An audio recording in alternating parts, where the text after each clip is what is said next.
മഹാനായ അബൂ ഉമയ്യത്തുൽ ഗിഫാരി തങ്ങൾ പറയുന്നുണ്ട്, ഞങ്ങളൊരു യുദ്ധം നടന്നുകൊണ്ടിരിക്കുമ്പോൾ എൻ്റെ കുതിര മറ്റൊരാളിൻ്റെ കുതിരയുടെ വാലിൻ്റെ അരികത്തെൻ്റെ കുതിരയുടെ തലയെത്തി ഞങ്ങൾ ഒരുമിച്ചോടുകയാണ്. ഒരു യുദ്ധക്കളമാണ് രംഗം. അബൂ ഉമയ്യത്തുൽ ഗിഫാരിയുടെ ഈ അനുഭവം അദ്ദേഹം പറയുന്നു, എനിക്ക് വളരെ കൗതുകം തോന്നിയൊരു സംഭവം. ഞങ്ങളിങ്ങനെ ഒരുമിച്ച് എൻ്റെ കുതിരയും എൻ്റെ മുമ്പിലുള്ള ആളിൻ്റെ കുതിരയും ഒരുമിച്ച് ഇങ്ങനെ ഓടിക്കൊണ്ടിരിക്കുമ്പോൾ എൻ്റെ മുമ്പിലുള്ള ആള് കുതിരപ്പുറത്തിരിക്കുന്നവൻ പറയുന്നത് ഞാൻ കേൾക്കുന്നുണ്ട്, ഐ നഫ്സ്, എൻ്റെ ശരീരമേ, അലം ഉഷ്ഹിദ് മഷ്ഹദ കദാ വ കദാ, എൻ്റെ ശരീരമേ, നിനക്ക് അല്ലാഹുലേക്ക് യാത്രയാവാൻ എത്രയോ അവസരങ്ങൾ ഞാൻ തന്നിരുന്നുവല്ലോ. ഫഖുൽതി ലീ, നീ എന്നോട് പറഞ്ഞു, അഹ്ലുക, നിന്റെ ഭാര്യ വീട്ടിലുണ്ട്, വഅയാലുക, നിന്റെ മക്കളുണ്ട്, ഉമ്മയുണ്ട്, ഉപ്പയുണ്ട്, നീ മരിച്ചാൽ പിന്നെ അവരാരാണ് നോക്കുന്നത്?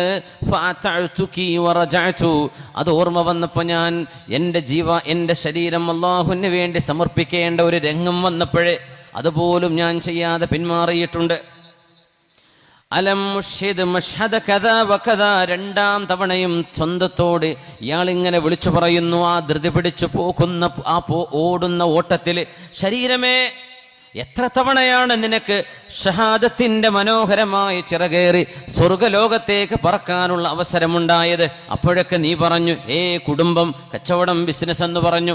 അല്ലാഹുവിന് വേണ്ടി ജീവാർപ്പണം ചെയ്യേണ്ട വളരെ അത്യന്താപേക്ഷിതമായ രംഗങ്ങൾ ഉണ്ടായപ്പോൾ നീ പിന്മാറി. എന്നാൽ വല്ലാഹി ലഉരിദന്നകൽ യൗമ അലല്ലാഹ്, ശരീരമേ, നിന്നെ ഞാൻ അല്ലാഹുവിനേക്ക് ഇന്ന് ഏൽപ്പിക്കാൻ പോകുന്നു. അഖദകി ഔ തറകകി, ഒരുപക്ഷെ അല്ലാഹു നിന്നെ പിടിച്ചേക്കും, അല്ലെങ്കിൽ അല്ലാഹു നിന്നെ വിട്ടേച്ചു കളഞ്ഞേക്കുമെന്ന് സ്വന്തം ശരീരത്തോട് പറയുന്നത് ഞാൻ കേട്ടു. ഞാൻ ഇയാളുടെ പിന്നാലെ കൂടി. ഇതൊരു അത്ഭുതമല്ലേ? യുദ്ധക്കളത്തിൽ ഒരു പോർലേൽക്കാതെ രക്ഷപ്പെട്ട് തിരിച്ചു പോരണം എന്നല്ല അദ്ദേഹം പറയുന്നത്. ശരീരമേ, നീ ഒരുപാട് എന്നെ പേടിപ്പിച്ചല്ലേ, ഇന്ന് വല്ലാഹി, അല്ലാഹുവിനെ തന്നെയാണ് സത്യം, ലൗഅരിദന്നകി അലല്ലാഹിൽ യൗം, ഇന്ന് ഞാൻ നിന്നെ അല്ലാഹുവിന് വേണ്ടി സമർപ്പിക്കുകയാണ്. അഖദകി ഔ തറകകി, ഒന്നുകിൽ അല്ലാഹു നിന്നെ പിടിച്ചു വെച്ചേക്കും, അങ്ങനെ നിന്റെ ആത്മാവ് എന്നത്തേക്കുമായി നിന്നോട് യാത്ര പിരിയും. ഔ തറകകി, അല്ലെങ്കിൽ നിന്നെ ഭൂമിയിൽ കുറച്ചു കാലം ജീവിക്കാൻ അല്ലാഹു വിട്ടേച്ചേക്കും. ആ മനുഷ്യന്റെ പിന്നാലെ ഞാൻ കൂടി. ഞാൻ എന്നോട് തന്നെ പറഞ്ഞു, ലഅർമുഖന്നഹുൽ യൗം, ഞാൻ അയാളെ ഒന്ന് കാണട്ടെ എന്ന്. അയാളുടെ പിന്നാലെ ഞാൻ ഓടിയെന്ന് അബൂ ഉമയ്യത്തുൽ ഗിഫാരി തങ്ങൾ പറയുന്നു. അവസാനം യുദ്ധം അവസാനിച്ചപ്പോൾ അദ്ദേഹത്തെ ഞാൻ കണ്ടു. ശരീരത്തിൽ 60 കുന്തമുനകളുടെ ആഴമേറിയ മുറിവുകളുള്ള ശരീരവുമായി കിടക്കുന്നത് ഞാനവിടെ കാണുകയുണ്ടായി. ഒരു മനുഷ്യൻ സ്വന്തത്തോട് പറയുന്ന ഏറ്റവും ഉന്നതമായ അടക്കം പറച്ചിലുകൾ, സ്വന്തം ശരീരത്തെ അലൽ ജന്ന, സ്വർഗത്തിന്റെ മീതേക്ക് പറക്കാനുള്ള ആ ഒരു ആവേശത്തോടെ ചിന്തിക്കുന്ന ആളുകൾ അല്ലാഹുവിന്റെ റസൂലിന്റെ മുമ്പിലേക്ക് വരുമ്പോൾ സ്വഹാബിമാർ പലതും ചോദിക്കുമായിരുന്നു. നബിയെ, എനിക്ക് വസ്ത്രം വേണം. ചിലർ പറയും, നബിയെ, എനിക്ക് ഭക്ഷണം വേണം. ചിലർ പറയും, നബിയെ, എനിക്ക് യാത്ര പോകാൻ ഒട്ടകമില്ല, വാഹനം വേണം. എല്ലാം കൊടുക്കുമായിരുന്നു നബി. അപ്പോഴാണ് ഒരാൾ ഹബീബിനോട് ചോദിക്കുന്നത്, മഹാനായ കഅബ് റളിയല്ലാഹു തആല അൻഹു, റബീഅത്ത് ഇബ്നു കഅബ് റളിയല്ലാഹു അൻഹു, റബീഅത്ത് ഇബ്നു കഅബിൽ അസ്ലമി, മഹാനായ റബീഅത്ത് ഇബ്നു കഅബിൽ അസ്ലമി തങ്ങൾ ഹബീബിനോട് വന്ന് ചോദിച്ചൊരു ചോദ്യമുണ്ട്. വളരെ നിശബ്ദമായ ഒരു രാത്രിയിൽ വേണ്ടവർക്ക് വേണ്ടത് ഹബീബിനോട് ചോദിക്കാൻ പറ്റും. വമാ ലനാ ഇല്ലാ ഇലൈക ഫിറാറുനാ അലൈസ ഫിറാറുൽ ഖൽഖി ഇല്ലാ ഇലർ റുസുലി, പ്രവാചകന്മാരോടല്ലാതെ ആരോടാണ് അനുയായികൾക്ക് പരാതികൾ ബോധിപ്പിക്കാനുള്ളത്? തിരുനബിയോട് ദുന്യാവ് വാങ്ങിച്ചു പോകുന്ന ആളുകൾ ഉണ്ടായിരുന്ന സമയത്ത് മഹാനായ റബീഅത്ത് ഇബ്നു കഅബ് റളിയല്ലാഹു അൻഹു വന്നൊരു ചോദ്യം ചോദിച്ചു. ഹബീബിൻ്റെ കൂടെ തബൂക്കിലേക്ക് പോകുന്ന ഒരു രാത്രിയിൽ തങ്ങൾ ഒറ്റയ്ക്കാണ്, ഹബീബിൻ്റെ കൂടെ മറ്റാരുമില്ല. എന്ത് ചോദിച്ചോ ദുആ ചെയ്തുകൊണ്ട് കൊടുക്കാൻ കഴിയും ഹബീബിന്.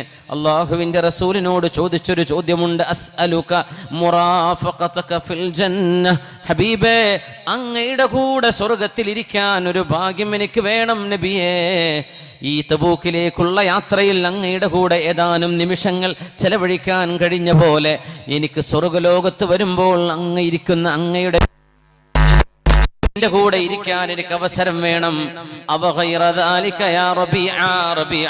വേറെന്തെങ്കിലും ചോദിക്കാനുണ്ടോ? നിങ്ങൾക്ക് പൈസ വേണോ? നിങ്ങൾക്ക് സമ്പത്ത് വേണോ? വസ്ത്രം വേണോ? ഭക്ഷണം വേണോ? എന്താ ഭൗതികമായത്? എന്താണ് വേണ്ടത്? കൂട്ടുകാരെല്ലാം പലതും ചോദിക്കുന്ന കൂട്ടത്തിൽ വിചിത്രമായൊരു ചോദ്യമല്ലയോ മഹാനായ റബീഅ തങ്ങൾ ചോദിക്കുന്നത്? അസ്അലുക മുറാഫഖതക ഫിൽ ജന്ന അവ ഗൈറ ദാലിക. റബീഅ വേറെ എന്തെങ്കിലും വേണോ? നബിയെ എനിക്ക് അതുതന്നെ മതി, നബിയെ അതുതന്നെ മതി. ഖാല നബി തങ്ങൾ പറയുന്നു, നിങ്ങൾക്കത് ലഭിക്കും. ഫഅഇന്നി അലാ ദാലിക ബികസ്റത്തിസ് സുജൂദ്. ധാരാളം സുന്നത്ത് നിസ്കാരങ്ങൾ വർദ്ധിപ്പിച്ചുകൊണ്ട് സുജൂദിന്റെ എണ്ണം വർദ്ധിക്കുന്ന റക്അത്തുകൾ ഉണ്ടായി നിങ്ങൾ എന്നെ ഒന്ന് സഹായിക്കണേ എന്ന് മഹാനായ റസൂലുള്ളാഹി സ്വല്ലല്ലാഹു അലൈഹി വസല്ലം. മഹാന്മാർ ഈ ഹദീസിനെ വ്യാഖ്യാനിക്കുന്നത് അന്ന് സ്വഹാബിമാർ ഭക്ഷണം കിട്ടാത്ത കാലമാണ്. ഹബീബിന് ആരെങ്കിലും വല്ല ദാനവും കൊടുക്കുമ്പോൾ നബിയെ ഒരു കഷ്ണം എനിക്ക് തരുമോ? നബിയെ അങ്ങേക്ക് കിട്ടിയ വസ്ത്രത്തിലൊന്ന് എനിക്ക് നൽകുമോ എന്ന് ദുന്യാവിയായ ഭൗതികമായ കാര്യങ്ങൾ ചോദിക്കപ്പെട്ടിരുന്നൊരു കാലത്താണ് ഉദാത്തമായ ലക്ഷ്യവും കണ്ടുകൊണ്ട് ഉന്നതമായൊരു ചോദ്യം ഹബീബിനോട് ചോദിക്കുന്നത്. നബിയെ പട്ടിണിയും പ്രയാസങ്ങളും ഞാൻ സഹിക്കാം നബിയെ, പക്ഷേ എനിക്ക് നാളെ സ്വർഗം വേണം. അസ്അലുക മുറാഫഖതക ഫിൽ ജന്ന. നാളെ അങ്ങയുടെ കൂടെ, എനിക്ക് സ്വർഗം എന്നല്ല, എനിക്ക് അങ്ങയുടെ കൂടെ, ഹബീബിന്റെ കൂടെ ഇരിക്കാനുള്ള, അങ്ങയുടെ കൂടെ സ്വർഗത്തിൽ ഇരിക്കാനുള്ള സൗഭാഗ്യമുണ്ടാകണം നബിയേ. ഒരു മുഅ്മിനായ മനുഷ്യന്റെ ചിന്ത ഇത്രയും ഗൗരവത്തിൽ അള്ളാഹുവിന്റെ മുമ്പിലേക്ക് അവതരിപ്പിക്കപ്പെടുന്ന ചിന്തകൾക്ക് പോലും പ്രതിഫലമുണ്ടെന്നല്ലേ നമ്മൾ ആഗ്രഹിക്കണം. അങ്ങനെയൊക്കെ ആഗ്രഹിക്കണം. ഉമർ ഇബ്നുൽ ഖത്താബ് റളിയല്ലാഹു അൻഹുവിന്റെ ഒരു സംഭവം ഇതിനോട് ചേർത്ത് പറയുന്നു. നമ്മൾ ചർച്ച ചെയ്ത വിഷയങ്ങളാണത്. ഉമർ റളിയല്ലാഹു അൻഹു സ്വഹാബിമാരെ കിട്ടിയപ്പോ അൻസ്വാരികളും മുഹാജിറുകളും ഇരിക്കുമ്പോൾ ചോദിച്ചു, തമന്നൗ, നിങ്ങളൊന്ന് ആഗ്രഹിച്ചോളൂ, അവനവന്റെ ആഗ്രഹങ്ങളൊന്ന് പറയേ. സ്വഹാബിമാര് പറഞ്ഞു, ഉമർ എന്നവരെ ഞങ്ങൾ എന്തു പറയാനാണ്? ഉമർ തങ്ങൾ പറഞ്ഞു, നിങ്ങൾ പറയ്, ജീവിതത്തിലെ ഒരു ആഗ്രഹം പറയ്. നിങ്ങൾക്കൊരാഗ്രഹം ഉണ്ടാവില്ല ജീവിതത്തിൽ, ഒരു അച്ചീവ് ചെയ്യേണ്ട ഒരു ടാർഗറ്റ് എന്ന് പറയേ. ഒരു സ്വഹാബി പറഞ്ഞു, ഉമർ എന്നവരെ ഞാൻ ആഗ്രഹിക്കുന്നു, അതമന്നാ അൻ യകൂന ലി മിൽഉ ഹാദിഹിൽ ഗുർഫതി ദഹബാ. ഈ വീടിന്റെ റൂം നിറയെ എനിക്ക് സ്വർണം കിട്ടിയിരുന്നുവെങ്കിൽ ഫഉൻഫിഖഹു ഫീ സബീലില്ലാഹ്, ആ സ്വർണം മുഴുവനും അല്ലാഹുവിന്റെ വഴിയിൽ പാവപ്പെട്ടവർക്ക് വിതരണം ചെയ്യാൻ ആഗ്രഹമുണ്ട്. നല്ല ആഗ്രഹം അല്ലേ? നല്ലൊരു ആഗ്രഹം. അത് പറഞ്ഞപ്പോൾ മറ്റൊരു സ്വഹാബി പറയാൻ തുടങ്ങി, ഒരു വീട് നിറയെ പവിഴവും മുത്തുകളും കിട്ടിയെങ്കിൽ എന്ന് ഞാൻ ആഗ്രഹിക്കുന്നു. അവയുടെ മൂല്യം എത്രയോ അതിനു സമാനമായ ദാനങ്ങൾ അള്ളാഹുവിന് വേണ്ടി ചെയ്യാൻ എനിക്ക് ആഗ്രഹമുണ്ട്. വേറെ ഒരാൾ പറഞ്ഞു, അടിമകളുള്ള കാലമാണെന്ന്, ഒരുപാട് അടിമകൾ എനിക്ക് ലഭിക്കുമെങ്കിൽ അവരെ ഓരോരുത്തരെയായി അള്ളാഹുവിന് വേണ്ടി ഫ്രീഡം നൽകിയിട്ട് സ്വാതന്ത്ര്യം കൊടുത്ത് പറഞ്ഞയക്കണമെന്ന് ആഗ്രഹമുണ്ട്. അപ്പോഴാണ് ഉമർ ഇബ്നുൽ ഖത്താബ് റളിയല്ലാഹു അൻഹു, ഇന്ന മിൻ ഉമ്മതി ലമുഹദ്ദസീന വമുകല്ലമീൻ, അല്ലാഹു തആലയിൽ നിന്ന് നേരിട്ട് വിവരം ലഭിക്കുന്ന വിധത്തിൽ ഇൽഹാമിന്റെ വിവരം ലഭിക്കുന്ന മുഹദ്ദസീങ്ങൾ എൻ്റെ ഉമ്മത്തിലുണ്ടെങ്കിൽ മിൻഹും ഉമർ ഇബ്നുൽ ഖത്താബ്, അത് ഉമർ ഇബ്നുൽ ഖത്താബ് ആണ് എൻ്റെ ഉമ്മത്തിലുള്ള മുഹദ്ദസുൻ മുകല്ലമുമെന്ന് നബി സല്ലല്ലാഹു അലൈഹി വസല്ലം തങ്ങൾ അന്നത്തെ സ്വഹാബികളിലുള്ള ഉമർ തങ്ങളെ പുകഴ്ത്തി പറഞ്ഞിട്ടുണ്ട്. മഹാനായ ഉമർ റളിയല്ലാഹു അൻഹുവിന്റെ അകക്കണ്ണുകൾക്ക് നല്ല കാഴ്ചയാണ്. മഹാൻ പറഞ്ഞു, നിങ്ങളെ കണ്ട പോലെ സ്വർണവും വെള്ളിയും അടിമകളൊന്നുമല്ല ഈ ഉമർ ആഗ്രഹിക്കുന്നത്. അതമന്നാ, ഞാൻ ആഗ്രഹിച്ചു പോവുകയാണ്, അൻയകൂനലി മിൽഉ ഹാദിഹിൽ ഗുർഫ, ഈ വീടിന്റെ ഈ റൂം നിറയെ കഅംസാലി അബി ഉബൈദ ومعاذ بن جبل ومصعب بن عمير وسالم مولى أبي حذيفة. അബൂ ഹുദൈഫ റളിയല്ലാഹു അൻഹുവിന്റെ മൗലയായ ഖാദിമായിരുന്ന സാലിം എന്നവരെ പോലെ മുആദ് ഇബ്നു ജബൽ എന്ന ആലിമീങ്ങളുടെ നേതാവായ സ്വഹാബി എന്ന് നബി തങ്ങൾ പറഞ്ഞ സയ്യിദുൽ ഉലമാഇ വസാബിഖുഹും ഇലൽ ജന്ന, 34ാമത്തെ വയസ്സിൽ വഫാത്തായ മുആദ് ഇബ്നു ജബലിനെ പോലെയുള്ള മഹാനായ അബൂ ഉബൈദത്ത് ഇബ്നുൽ ജറാഹ് തങ്ങളെ പോലെയുള്ള ചുറുചുറുക്കുള്ള ചെറുപ്പക്കാരെ ഈ റൂം നിറയെ എനിക്ക് ലഭിക്കുകയാണെങ്കിൽ ഫഅസ്തഅമിലഹും ഫീ ത്വാഅത്തില്ലാഹ്, അള്ളാഹുവിന്റെ വഴിയിൽ ഉപയോഗിക്കാൻ കഴിയുന്ന വിധത്തിലുള്ള നല്ല പ്രവർത്തകന്മാരെയാണ് ഞാൻ ആഗ്രഹിക്കുന്നത് എന്ന് ദീർഘവീക്ഷണം ചെയ്ത മഹാനാണ് ഉമർ ഇബ്നുൽ ഖത്താബ് റളിയല്ലാഹു അൻഹു. പൈസക്കപ്പുറം പൈസയുണ്ടായിട്ട് പ്രവർത്തിക്കാൻ ആളില്ലെങ്കിൽ എന്ത് നടക്കും? നമുക്ക് സംഭാവന ചെയ്യാൻ നമ്മുടെ ഖാഫിലയുടെ പ്രവർത്തകന്മാർ, നമ്മുടെ വിഖായുടെ വളണ്ടിയർമാർ, നമ്മുടെ നാടുകളിൽ ഓണം കേറാ മൂലകളിലേക്ക് പോലും ചെന്നിട്ട് നമ്മുടെ പ്രളയക്കെടുതികൾ ഉണ്ടായ നേരത്ത് സഹായം എത്തിച്ചു കൊടുക്കാനുള്ള പ്രവർത്തകർ നമ്മുടെ രാജ്യത്തിന്റെ, നമ്മുടെ സംസ്ഥാനത്തിന്റെ തെക്ക് മുതൽ വടക്കേ ജില്ലകൾ മുഴുവൻ, തെക്കൻ ജില്ലകളിലേക്ക് പോലും ഇവിടെ നിന്ന് ആളുകൾ ചെന്നിട്ട് നമ്മുടെ SKSSFന്റെ പ്രവർത്തകന്മാരായ വിഖായുടെ വളണ്ടിയർമാർ വെള്ളവും വെള്ളക്കെട്ടുകൾ നീന്തിക്കടന്ന് ദുരന്തം അനുഭവിക്കുന്ന മനുഷ്യർക്ക് വേണ്ടി ജാതിയും മതവും നോക്കാതെ സഹായം എത്തിച്ചു കൊടുക്കാൻ സന്നദ്ധത കാണിച്ചത് എഞ്ചിനീയറിംഗിനും മെഡിസിനും പഠിക്കുന്ന വിദ്യാർത്ഥികൾ അടക്കമുണ്ട് നമ്മുടെ വിഖായ വളണ്ടിയർമാരിൽ എന്ന് ആലോചിക്കണം. ആ പ്രവർത്തകന്മാരെയാണ് മഹാനായ ഫാറൂഖ് റളിയല്ലാഹു അൻഹു കൊതിച്ചു പോകുന്നത്. അല്ലാഹുവിന്റെ ദീനിന് പണിയെടുക്കാൻ കഴിയുന്ന അസ്തഅമിലുഹും ഫീ ത്വാഅത്തില്ലാഹ്. എന്റെ ആഗ്രഹം ഒരുപാട് പണം കിട്ടണം എന്നല്ല. എന്റെ ആഗ്രഹം അബൂ ഉബൈദയെ പോലെയുള്ള ആളുകൾ, മുആദ് ഇബ്നു ജബലിനെ പോലെയുള്ള ആളുകൾ, മഹാനായ സാലിം മൗല അബീ ഹുദൈഫ, അബൂ ഹുദൈഫ തങ്ങളുടെ മൗലയായ സാലിം തങ്ങളെ പോലെയുള്ള ആളുകൾ, ഉബയ്യ് ഇബ്നു കഅബ് സയ്യിദുൽ ഖുറാ ഉബയ്യ് ഇബ്നു കഅബ് തങ്ങളെ പോലെയുള്ള ആളുകൾ, ഈ ഉമ്മത്തിന് വേണ്ടി അധ്വാനിക്കാൻ കഴിയുന്ന പ്രവർത്തകരെ കിട്ടിയിരുന്നെങ്കിൽ എന്ന് ഞാൻ ആഗ്രഹിച്ചു പോകുന്നു. അതാണ് എന്റെ ആഗ്രഹമെന്ന് മഹാനായ ഉമർ ഇബ്നുൽ ഖത്താബ് റളിയല്ലാഹു അൻഹു. ഉന്നതമായ ചിന്തകൾ, ഉയർന്ന ചിന്തകൾ, ഉദാത്തമായ മാതൃകകൾ നമ്മുടെ വിഷയം ആ വഴിക്കാണ് നീങ്ങുന്നത്. റസൂലുള്ളാഹി തങ്ങൾ പറയുന്നു, നല്ല ചിന്തകൾക്ക് പോലും പ്രതിഫലമുണ്ട്, നല്ല ഒരു വിചാരത്തിന് പ്രതിഫലമുണ്ട്, നല്ല ഒരു ആഗ്രഹത്തിന് അല്ലാഹു കൂലി നൽകും. അത് നടന്നില്ലെങ്കിൽ പോലും മൻ ഹമ്മ ബിഹസനത്തിൻ ഫലം യഅമൽഹാ, ഇമാം ബുഖാരി തങ്ങൾ ഉദ്ധരിക്കുന്ന ഹദീസ് അല്ലയോ അത്? ആരെങ്കിലും ഒരാൾ ഒരു നന്മ ചെയ്യാൻ ആഗ്രഹിക്കുകയും ഫലം യഅമൽഹാ, അത് ചെയ്യാൻ കഴിയാതെ പോവുകയും ചെയ്താൽ കതബഹല്ലാഹു ഇൻദഹു ഹസനതൻ കാമില, ഒരു പരിപൂർണമായ നന്മയായി അല്ലാഹു അത് സ്വീകരിക്കുമെന്ന് മഹാനായ റസൂലുള്ളാഹി സ്വല്ലല്ലാഹു അലൈഹി വസല്ലം. ഒരാൾ ആഗ്രഹിക്കുകയാണ് തന്റെ കച്ചവടത്തിന്റെ വലിയൊരു ഭാഗം അള്ളാഹുവിന്റെ ദീനിന് വേണ്ടി ചെലവഴിക്കുമെന്ന് ആഗ്രഹിച്ചു. പക്ഷേ കച്ചവടത്തിൽ നഷ്ടം സംഭവിച്ചു, ചെയ്യാൻ കഴിഞ്ഞില്ല. ചെയ്യാൻ കഴിഞ്ഞില്ലെങ്കിലും ആ നീയത്ത് ചെയ്തതിന് അള്ളാഹു ആ കർമ്മം ചെയ്തതുപോലെയുള്ള കൂലി കൊടുക്കുന്നുവെന്ന് അഷ്റഫുൽ ഖൽഖ് റസൂലുള്ളാഹി സ്വല്ലല്ലാഹു അലൈഹി വസല്ലം. ചിന്തകൾക്ക് കൂലിയുണ്ട്. കഴിഞ്ഞില്ല. മൻ സഅലല്ലാഹ അശ്ശഹാദത ബിസുദ്ഖിൻ ബല്ലഗഹു അല്ലാഹു മനാസില അശ്ശുഹദാ വഇമ്മാ തഅലാ ഫിറാശിഹി. മൻ സഅലല്ലാഹ അശ്ശഹാദത ബിസുദ്ഖിൻ, അല്ലാഹുവിന് വേണ്ടി ജീവാർപ്പണം ചെയ്യേണ്ട ഒരു രംഗമുണ്ടായാൽ, അങ്ങനെ ഒരു സാഹചര്യം ഉണ്ടാവുകയും ഒരു ഇസ്ലാമിക ഭരണാധികാരി അതിന് ഉത്തരവിടുകയും ചെയ്യുമ്പോൾ എന്നല്ലാതെ ചാവേർ ആക്രമണങ്ങൾ നമുക്ക് നടത്താൻ പാടുള്ളതല്ല. ജനങ്ങൾ നിയമങ്ങൾ കയ്യിലെടുക്കാൻ പാടുള്ളതുമല്ല. ഒരു ഇസ്ലാമിക ഖിലാഫത്തുള്ള സാഹചര്യത്തിൽ മുസ്ലിമീങ്ങളുടെ അമീർ ഒരു ജിഹാദിന് ഉത്തരവിടുകയാണെങ്കിൽ അവിടെ ധർമ്മസമരത്തിന് പോകൽ പുരുഷന്മാരായ പുരുഷന്മാർക്ക് മുഴുവൻ നിർബന്ധമായി വരും. മൻ സഅലല്ലാഹ അശ്ശഹാദത ബിസുദ്ഖിൻ, അല്ലാഹുവേ അങ്ങനെ ഒരു സാഹചര്യം ഉണ്ടാവുകയാണെങ്കിൽ ഞാൻ നിനക്ക് വേണ്ടി രക്തസാക്ഷിയാവാൻ കൊതിക്കുന്നു എന്ന് അല്ലാഹുവിനോട് ആരെങ്കിലും സത്യസന്ധമായി ചോദിച്ചാൽ, അല്ലാഹുവേ ഒരു ഷഹാദത്തിന്റെ പ്രതിഫലം എനിക്ക് നൽകണേ എന്ന് ചോദിച്ചാൽ, ബല്ലഗഹുല്ലാഹു മനാസില അശ്ശുഹദാ, അല്ലാഹുവിന് വേണ്ടി ജീവാർപ്പണം ചെയ്ത ശുഹദാഇന്റെ സ്ഥാനങ്ങൾ ആ ചോദിച്ചവർക്ക് അല്ലാഹു നൽകും. വഇൻമാ തഅലാ ഫിറാശിഹി, അവർ മരിച്ചത് സ്വന്തം വിരിപ്പിൽ കിടന്ന് മരിച്ചതാണെങ്കിലും അല്ലാഹുവേ ഒരവസരമുണ്ടെങ്കിൽ ഞാൻ പിന്മാറില്ല നബിയേ എന്ന് അല്ലാഹുവിന്റെ റസൂലിനോട് പറഞ്ഞ സ്വഹാബികളുണ്ട്. റസൂലുള്ളാഹി തങ്ങൾ മദീനയിലേക്ക് ഖുറൈശികളുടെ ആക്രമണങ്ങൾ വരുമ്പോൾ, ഉഹദ് യുദ്ധം നടക്കാൻ പോകുമ്പോൾ, ഉഹദ് യുദ്ധത്തിന്റെ പശ്ചാത്തലത്തിൽ നബി തങ്ങൾ സ്വഹാബിമാരുമായി ഒരു ഡിസ്കഷൻ നടത്തിയിട്ടുണ്ട്. നമ്മൾ ഖുറൈശികളെ നേരിടേണ്ടത് മദീനയുടെ ഉള്ളിൽ വെച്ചാണോ മദീനക്ക് പുറത്തു പോകണോ? സ്വഹാബിമാർ പറഞ്ഞു, നബിയെ നമുക്ക് ഉഹദിലേക്ക് പോകാം. നബി തങ്ങളുടെ ആഗ്രഹം മദീനയിൽ നിൽക്കാനായിരുന്നു.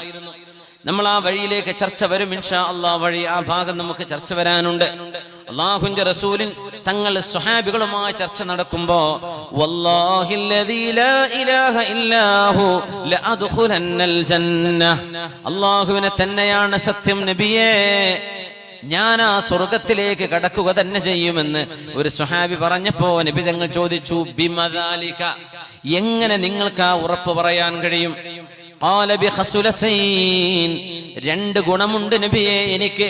ഒന്ന് ഉഹിബ്ബുല്ലാഹ വറസൂലഹു, എനിക്ക് അല്ലാഹുവിനെയും അവന്റെ റസൂലിനെയും ഇഷ്ടമാണ് നബിയെ. വലാ, ഞാൻ ഒരിക്കലും തന്നെ വലാ അതവല്ലാ യൗമസ്സഹഫി വലാ അഫിറു യൗമസ്സഹഫി, ഒരു യുദ്ധം നടക്കുമ്പോൾ, ഒരു യുദ്ധം ആസന്നമാകുമ്പോൾ ഞാൻ ഒരിക്കലും ഭീരുവായി പിന്തിരിഞ്ഞോടുകയില്ല നബിയെ, ഞാൻ ധൈര്യത്തോടുകൂടെ മുന്നേറും നബിയെ. ആ രണ്ട് ഗുണം, ഒന്ന് അല്ലാഹുവിനോടും റസൂലിനോടുമുള്ള സ്നേഹം, രണ്ടാമത്തേത് വലാ അഫിറു യൗമസ്സഹഫി, ഞാൻ ഒരിക്കലും തന്നെ പിന്തിരിഞ്ഞോടില്ല. ആ രണ്ട് ഗുണത്തിന്റെ പേരിൽ ഈ നടക്കാൻ പോകുന്ന ഉഹദിലൂടെ എനിക്ക് സ്വർഗം കിട്ടും നബിയെ എന്ന് അല്ലാഹുവിന്റെ റസൂലിനോട് പറഞ്ഞപ്പോഴാണ് ഹബീബായ നബി തങ്ങൾ പറഞ്ഞത് ഇൻ തസ്ദുഖില്ലാഹ യസ്ദുഖുക, നിങ്ങൾ അല്ലാഹുവിനോട് സത്യസന്ധമായിട്ടാണ് ഈ പറയുന്നതെങ്കിൽ നിങ്ങൾക്കത് അല്ലാഹു സാധ്യമാക്കി തരും. അങ്ങനെ ഉഹദിന്റെ രണാങ്കണത്തിലെ ആദ്യത്തെ ഷഹീദി മനുഷ്യനായിരുന്നു, സ്വഹാബിയായിരുന്നു. മൻ സഅലല്ലാഹ ഷഹാദ, അതുകൊണ്ടാണ് നബി തങ്ങൾ പറയുന്നത് അല്ലാഹുവിനോട് സത്യസന്ധമായി നമ്മൾ ചോദിച്ചാൽ ആ ചോദ്യം നടക്കാതെ പോവുകയും നമ്മൾ വിരിപ്പിൽ കിടന്ന് മരിക്കുകയുമാണെങ്കിൽ പോലും ബല്ലഗഹുല്ലാഹു മനാസില ശുഹദാ, ശുഹദാഇന്റെ സ്ഥാനം അല്ലാഹു അവർക്ക് നൽകുമെന്ന് മഹാനായ റസൂലുള്ളാഹി സ്വല്ലല്ലാഹു അലൈഹി വസല്ലം. ഉഹദ് മഹാനായ ഹബീബിന്റെ ജീവിതത്തിലെ അവസാന യുദ്ധം നടക്കുന്നു തബൂക്ക്. തബൂക്ക് മദീനയിൽ നിന്ന് 500ഓളം കിലോമീറ്റർ ദൂരയിൽ കിടക്കുന്ന പ്രദേശം. തബൂക്ക് യുദ്ധം നടക്കുമ്പോ ഒരുപാട് സ്വഹാബിമാർക്ക് അങ്ങോട്ട് യാത്ര ചെയ്യാനുള്ള വാഹനം കിട്ടാത്തതിന്റെ പേരിൽ അവർക്ക് തബൂക്കിലേക്ക് പോകാൻ കഴിയാതെ വന്നപ്പോ ഒരുപാട് ആളുകൾ വിഷമിച്ചിട്ടുണ്ട്. ഖുർആൻ ഇതിനെ സംബന്ധിച്ച് പറഞ്ഞിട്ടുണ്ട്. നബിയെ, കണ്ണുകളിൽ നിന്ന് കണ്ണുനീര് വരുന്നുണ്ട്. ലാ അജിദു മാ അഹ്മിലുക്കും അലൈഹി, സ്വഹാബികളെ നിങ്ങൾക്ക് തബൂക്കിലേക്ക് വരാൻ വാഹനം എന്റെ കയ്യിലില്ലല്ലോ എന്നങ്ങ് പറയുമ്പോ നിരാശ കൊണ്ടിട്ട് കരയുന്നവരുണ്ട്. നബിയെ, അങ്ങയോടൊപ്പം വരാൻ ആഗ്രഹമുണ്ട്, പക്ഷേ സാഹചര്യം അനുവദിക്കുന്നില്ല. അത്തരം ആളുകളെ കുറിച്ച് നബി തങ്ങൾ പറഞ്ഞു തബൂക്കിലേക്ക് പോകുമ്പോൾ, തബൂക്കിലെത്തിയപ്പോൾ, തബൂക്കിലേക്കുള്ള കഠിനമായ നുഫൂത്ത് മരുഭൂമിയിലൂടെയുള്ള യാത്രയാണത്. ആ സമയത്ത് റസൂലുള്ളാഹി തങ്ങൾ പറഞ്ഞു ഇന്ന ബിൽ മദീനതി ലരിജാല, ഇന്ന ബിൽ മദീനതി ലരിജാല മാ സിർതും മസീറൻ വലാ ഖതഅതും വാദിയൻ ഇല്ലാ കാനൂ മഅകും ഹബസഹുമുൽ ഉദുറു. മുത്തഫഖ അലൈഹി ആയ ഹദീസാണിത്. റസൂലുള്ളാഹി തങ്ങൾ പറയുന്നു സ്വഹാബികളെ, മരുഭൂമിയിലൂടെയുള്ള ഈ യാത്രയിൽ നമുക്കൊരുപാട് പ്രയാസങ്ങൾ ഉണ്ടാകുന്നുണ്ട്. കുറെ ആളുകളെ കാണാതെയാവും. യാത്ര പോയിട്ട് നബി തങ്ങൾ ചിലയിടത്ത് ക്യാമ്പ് ചെയ്യും. തങ്ങൾ ചോദിക്കും എല്ലാവരും എത്തിയിട്ടുണ്ടോ? ചിലരെത്തിയിട്ടില്ല എന്ന് പറയും. തങ്ങൾ പറയും നമുക്ക് കാത്തിരിക്കണ്ട, അയാളിൽ ഒരു നന്മയുണ്ടെങ്കിൽ നമ്മളിലേക്ക് എത്തിച്ചേരും, നമുക്ക് പോകാം. ഉംറക്ക് പോകുന്ന അമീറന്മാരൊന്നും അത് ചെയ്യൂല. പിന്നെ നാട്ടിലേക്ക് വരാൻ പറ്റൂല. ഒരാൾ ബാത്റൂം പോയി കാണാതായാലേ എന്നാ ബസ് വിടല്ലേ എന്ന് പറയാൻ പറ്റൂല. പക്ഷെ നബി തങ്ങൾ എന്ത് ചെയ്യും? ആരെങ്കിലും വരാൻ നേരം വൈകിയാൽ നമുക്ക് പോകാം, അയാളിൽ നന്മയുണ്ടെങ്കിൽ നമ്മുടെ അടുത്ത് എത്തിക്കോളും എന്ന് പറയും. പക്ഷെ ഇത് ഗ്രൂപ്പ് കൊണ്ടുപോകുമ്പോൾ ഇത് ചെയ്യാൻ പറ്റൂലല്ലോ. 100 ആൾ ഒരാൾക്ക് വേണ്ടി വെയിറ്റ് ചെയ്യേണ്ടി വരും. ആൾ വരട്ടെ. ചിലപ്പോൾ ചായ കുടിക്കാൻ പോകും, ചിലക്ക് വലി ഉണ്ടാവും, ഇടയ്ക്ക് മറവിൽ പോയതായിരിക്കും. അപ്പൊ എത്തണ വരെ കാത്തിരിക്കന്നെ. തങ്ങളത് ചെയ്യൂല. സമയം വളരെ കണിശമാണ് നബി തങ്ങൾക്ക്. തങ്ങൾ വളരെ പങ്ക്ച്വലാണ്. ഹബീബായ നബി തങ്ങൾ ആരെങ്കിലും വരാൻ ബാക്കിയുണ്ടോ? ഇയകും ഫീഹി ഖൈറുൻ സയൽഹഖു ബിനാ. If Allah knows anything better in that person, he would definitely reach us. Inshallah, let's go. നമുക്ക് പോകാം. അല്ലാഹു ആ മനുഷ്യനിൽ ഒരു നന്മ കാണുന്നുണ്ടെങ്കിൽ നമ്മുടെ ഒപ്പം എത്തും. പേടിക്കണ്ട, നമുക്ക് പോകാം. റസൂലുള്ളാഹി തങ്ങൾ അങ്ങനെ കാത്തിരുന്ന ഒരു സ്വഹാബിയുണ്ട്, അബൂദറുൽ ഗിഫാരി റളിയല്ലാഹു അൻഹു. അതൊക്കെ തബൂക്കിലാണ് സംഭവിച്ചത്. അബൂദർ വരട്ടെ, കുൻ അബൂദർ. ഒരാളിങ്ങനെ ദൂരത്ത് വരുന്നു, അത് അബൂദർ ആവട്ടെ, അത് അബൂദർ ആവട്ടെ എന്ന് നബി തങ്ങൾ പറഞ്ഞിട്ടുണ്ട്. ഒരു സ്വഹാബിയുടെ ഒട്ടകം കാണാതെയായി. ആ ഒട്ടകം കാണാതെയായപ്പോ വളരെ വിഷമിച്ചു. നമ്മൾ കാറിന്റെ കീ പോയ പോലെയല്ല ഇത് ഒട്ടകമായി പോയിട്ടുള്ളത്. മറ്റേ ഡ്യൂപ്ലിക്കേറ്റ് കീ എങ്കിലും ഉണ്ടാക്കാം, കമ്പനിക്കാരെ വിളിച്ചുകൊണ്ടത് എന്തെങ്കിലും ഒരു പരിഹാരം ചെയ്യിക്കാം. ഇത് ഒട്ടകല്ലേ, ഒട്ടകത്തിന് വല്ല GPS ഉണ്ടോ? അങ്ങോട്ട് പോവല്ലേ, എവിടെ തിരയാൻ? മരുഭൂമിയിലൂടെ മുത്തനബിയോട് വന്ന് ചോദിച്ചു. തങ്ങൾ പറഞ്ഞു കൊടുത്തു, നിങ്ങളുടെ ഒട്ടകം ഇന്നാലിന്ന താഴ്വരയിലെ മുൾച്ചെടികളിൽ കുടുങ്ങി നിൽക്കുന്നുണ്ട്, അവിടെ പോയിക്കോ, കിട്ടുന്നു പറഞ്ഞു. അപ്പോ ഏതാനും മൈലുകൾക്കപ്പുറം ആ ഒട്ടകമുണ്ട്, അത് കിട്ടി. പിന്നെ ചെല്ലുമ്പോൾ വെള്ളമില്ല. സ്വഹാബികളൊക്കെ വളരെ വിഷമിച്ചിരിക്കുകയാണ്. സ്വഹാബികളൊക്കെ പറഞ്ഞു, നമ്മുടെ ഒട്ടകം അറുത്തിട്ട് ഒട്ടകത്തിന്റെ ബ്ലാഡർ, അതിൽ വെള്ളം സൂക്ഷിക്കുന്ന ഒരു ബ്ലാഡർ ഉണ്ട് ഒട്ടകത്തിന്, അതെടുത്തിട്ട് കുടിക്കാം, മാംസം നമുക്ക് ഭക്ഷണം ഉപയോഗിക്കാം. ഇടപെട്ടിട്ട് പറഞ്ഞു, പൊന്നാര നബിയേ, വെള്ളമില്ലാത്തതിന്റെ പേരിൽ സ്വഹാബിമാർ ഒട്ടകങ്ങളെ അറുക്കാൻ വെച്ചിരിക്കുകയാണ്, അത് അപകടമാണ് നബിയേ. ഒട്ടകമില്ലെങ്കിൽ എങ്ങനെ യാത്ര തുടരും? തബൂക്കിലേക്ക് എത്തണ്ടേ, തബൂക്ക് കഴിഞ്ഞ് മദീനത്തേക്ക് റിട്ടേൺ വരണ്ടേ? ഒട്ടകമില്ലെങ്കിൽ എന്തു ചെയ്യൂ നബിയേ? അതുകൊണ്ട് സ്വഹാബികളോട് ഒട്ടകത്തെ അറുക്കരുത് എന്ന് പറയുകയും, അല്ലാഹുവിനോട് അങ്ങൊക്കൊന്ന് ദുആ ചെയ്തൂടെ നബിയെ, അങ്ങയുടെ പ്രാർത്ഥനയ്ക്ക് ഉത്തരമുണ്ടല്ലോ. അപ്പോഴാ നബി തങ്ങൾ, നിങ്ങളുടെ കൂടെയുള്ള അല്പാൽപമുള്ള വെള്ളങ്ങളൊക്കെ കൊണ്ടുവരൂ. അത് കൊണ്ടുവന്നിട്ട് മുത്തുനബി തങ്ങളുടെ കൈവിരൽ അതിലേക്ക് വെച്ചു കൊടുക്കുകയാണ് ചെയ്തത്. പാത്രത്തിലേക്ക് വെള്ളം അണപൊട്ടിയൊഴുകി. ഹബീബിന്റെ വിരലിലൂടെ അഷ്റഫുൽ മിയാഹ്, ഈ ലോകത്തെ ജലങ്ങളിൽ വെച്ച്, ജലത്തിൽ വെച്ച് ഏറ്റവും ശ്രേഷ്ഠമായത് മാഉൻ നബഅ മിൻ ഐദിൻ നബി, ഹബീബിന്റെ കൈകളിലൂടെ വന്ന വെള്ളമാണ്. അത് കഴിഞ്ഞിട്ടുള്ള ഹൗദുൽ കൗസറും സംസമൊക്കെ നമ്മൾ അറിയണം. ആ വെള്ളമുണ്ടായ മഹാത്ഭുതം ഉമർ തങ്ങളാ പറഞ്ഞത്, നബിയേ, സ്വഹാബികളാരോടും അങ്ങ് ഒട്ടകങ്ങൾ അറുക്കരുത് എന്ന് പറയണം, അങ്ങ് ദുആ ചെയ്യണം നബിയേ, അങ്ങ് ദുആ ചെയ്താൽ അല്ലാഹു ഉത്തരം നൽകുമല്ലോ. അങ്ങനെ പരിശുദ്ധമായ തബൂക്കിൽ ഹബീബായ നബി തങ്ങളുടെ എത്രയോ ഹബീബിന്റെ മുഅ്ജിസത്തുകൾ കാണപ്പെട്ട സമയമാണത്. ആ കഷ്ടപ്പാടുകളൊക്കെ നടക്കുമ്പോഴാ നബി തങ്ങൾ പറയുന്നത്, ഇന്ന ബിൽ മദീനത്തി റിജാല മാ സിർതും മസീറൻ വലാ ഖതഅതും വാദിയൻ ഇല്ലാ കാനൂ മഅകും. സ്വഹാബികളെ, കടുത്ത പാറമലകൾ നമ്മൾ കയറി ഇറങ്ങുമ്പോഴും, മരുഭൂമിയിലൂടെ കടുത്ത ചൂടിൽ, ജൂൺ ജൂലൈ മാസത്തിലാണ് തബൂക്ക് നടന്നത്. ആലോചിക്കണം, എന്താ ഇപ്പോഴത്തെ ദുബൈയിലൊക്കെ ചൂട് എത്രയാണ്, ഗൾഫ് നാടുകളിലെ ഈ നേരത്തെ ചൂട്. ഈ വർഷത്തെ ഹജ്ജ് എത്ര വലിയ ചൂടിലാണ് നടക്കുന്നത്. 50 ഡിഗ്രി, 48, 55 ഡിഗ്രി ചൂടായിരിക്കും. അള്ളാഹു നമ്മുടെ ഹാജിമാർക്ക് അത് എളുപ്പമാക്കി കൊടുക്കട്ടെ, അള്ളാഹു എളുപ്പമാക്കി കൊടുക്കട്ടെ. ഹജ്ജ് അറബ് മാസത്തിൽ സംഭവിക്കേണ്ട കാരണം തന്നെ ഇതാണ്. ഒരാൾക്ക് ചൂട് പറ്റൂല, എന്നാ പിന്നെ വെയിറ്റ് ചെയ്തു. ഹജ്ജ് ലൈഫിൽ, ജീവിതത്തിൽ ഒരു ഹജ്ജേ നിർബന്ധമുള്ളൂ. എന്നാ പിന്നെ ഒരു 8-10 കൊല്ലം കഴിഞ്ഞാൽ ഈ ചൂടിന്ന് മാറി തണുപ്പിലേക്ക് കാലാവസ്ഥ മാറും. നീ അപ്പം പോയി ചെയ്താൽ മതി. അങ്ങനെ എല്ലാ കാലാവസ്ഥയിലൂടെയും അറബ് മാസം കറങ്ങി വരും.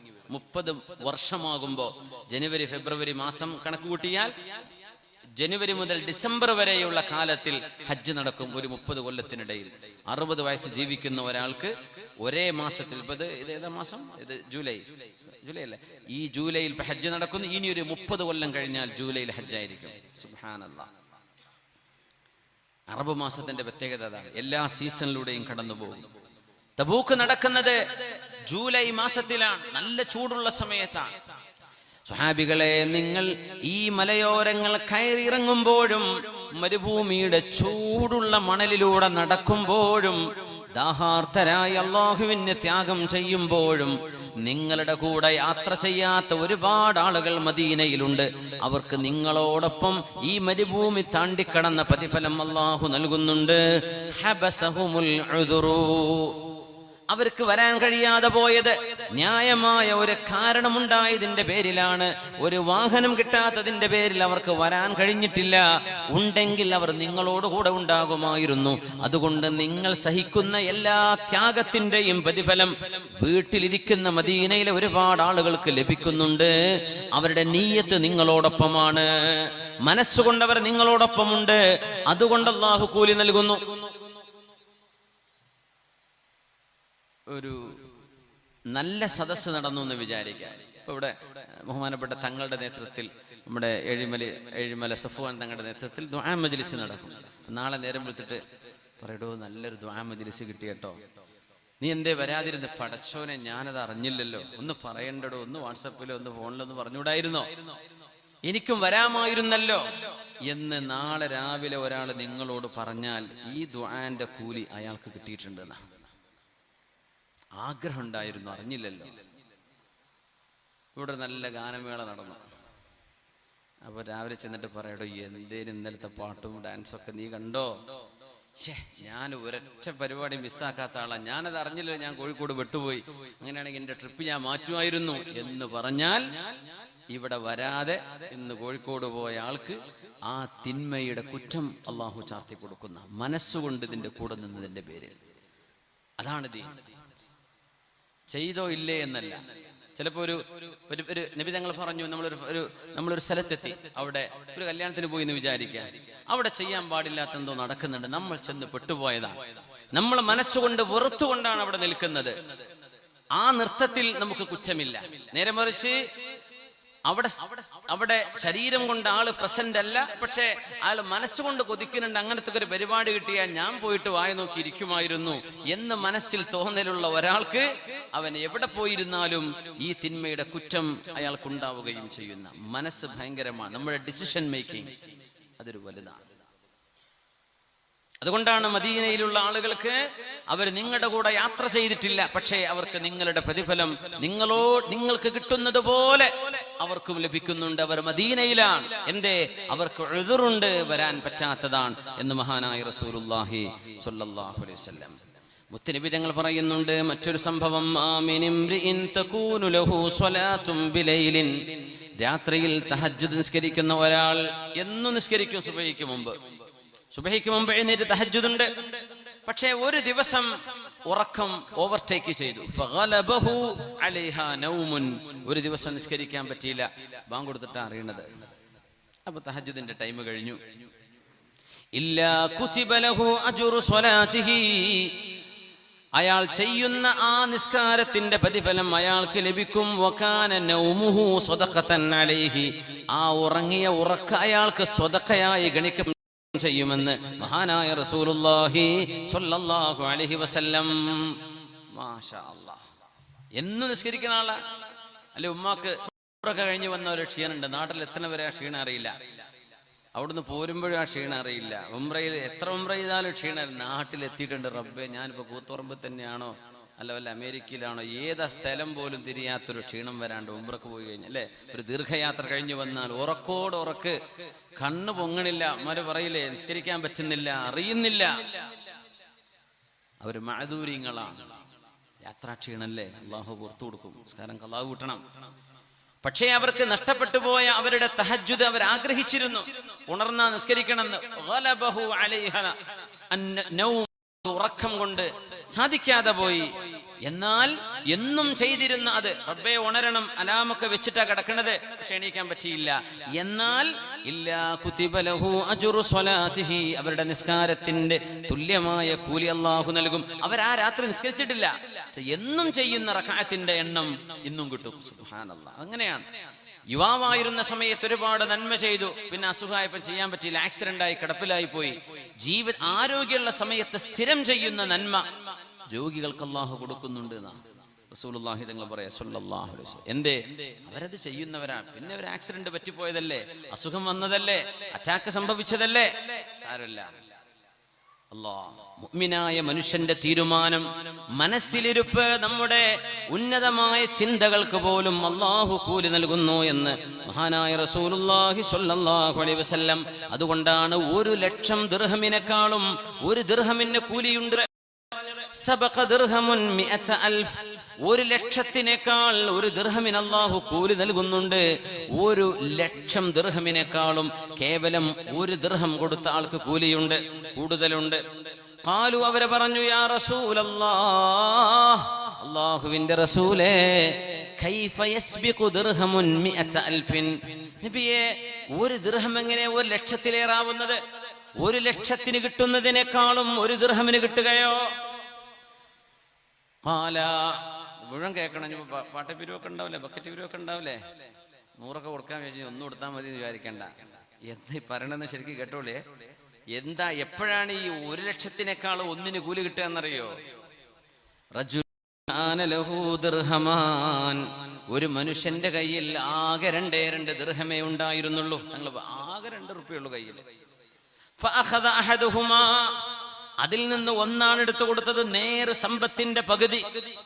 അത് എണ്ണത്തിൽ ഒന്നുള്ളൂ, പക്ഷെ അത് വണ്ണത്തിൽ വലുത്. ആകെ 2 ഉള്ളൂ, അതിലൊന്നാണ് കൊടുത്തത്. ഫതസദ്ദഖ ബിഹി, അതുകൊണ്ടാണ് അയാൾ സ്വതക്ക ചെയ്തത്. വആഖറു, 1,00,000 കൊടുത്ത ആളുണ്ട്. ലഹു മാലുൻ കസീർ, കോടികൾ ആസ്തിയുള്ള ഒരാൾ പള്ളിക്ക് 1,00,000 കൊടുത്തു. കൂലിപ്പണി ചെയ്യുന്ന ഒരാൾ പള്ളിക്ക് 500 രൂപ കൊടുത്തു. ആ 1,00,000-നേക്കാൾ ഈ 500-നായിരിക്കും കൂലി കൂടുതൽ എന്നാണ് ഈ പറഞ്ഞതിനർത്ഥം. ഉള്ളതിൽ നിന്നാണ് ഈ കൊടുത്തത്. 2 ദിർഹമുള്ള ആളാണ് ഈ കൊടുത്തത്.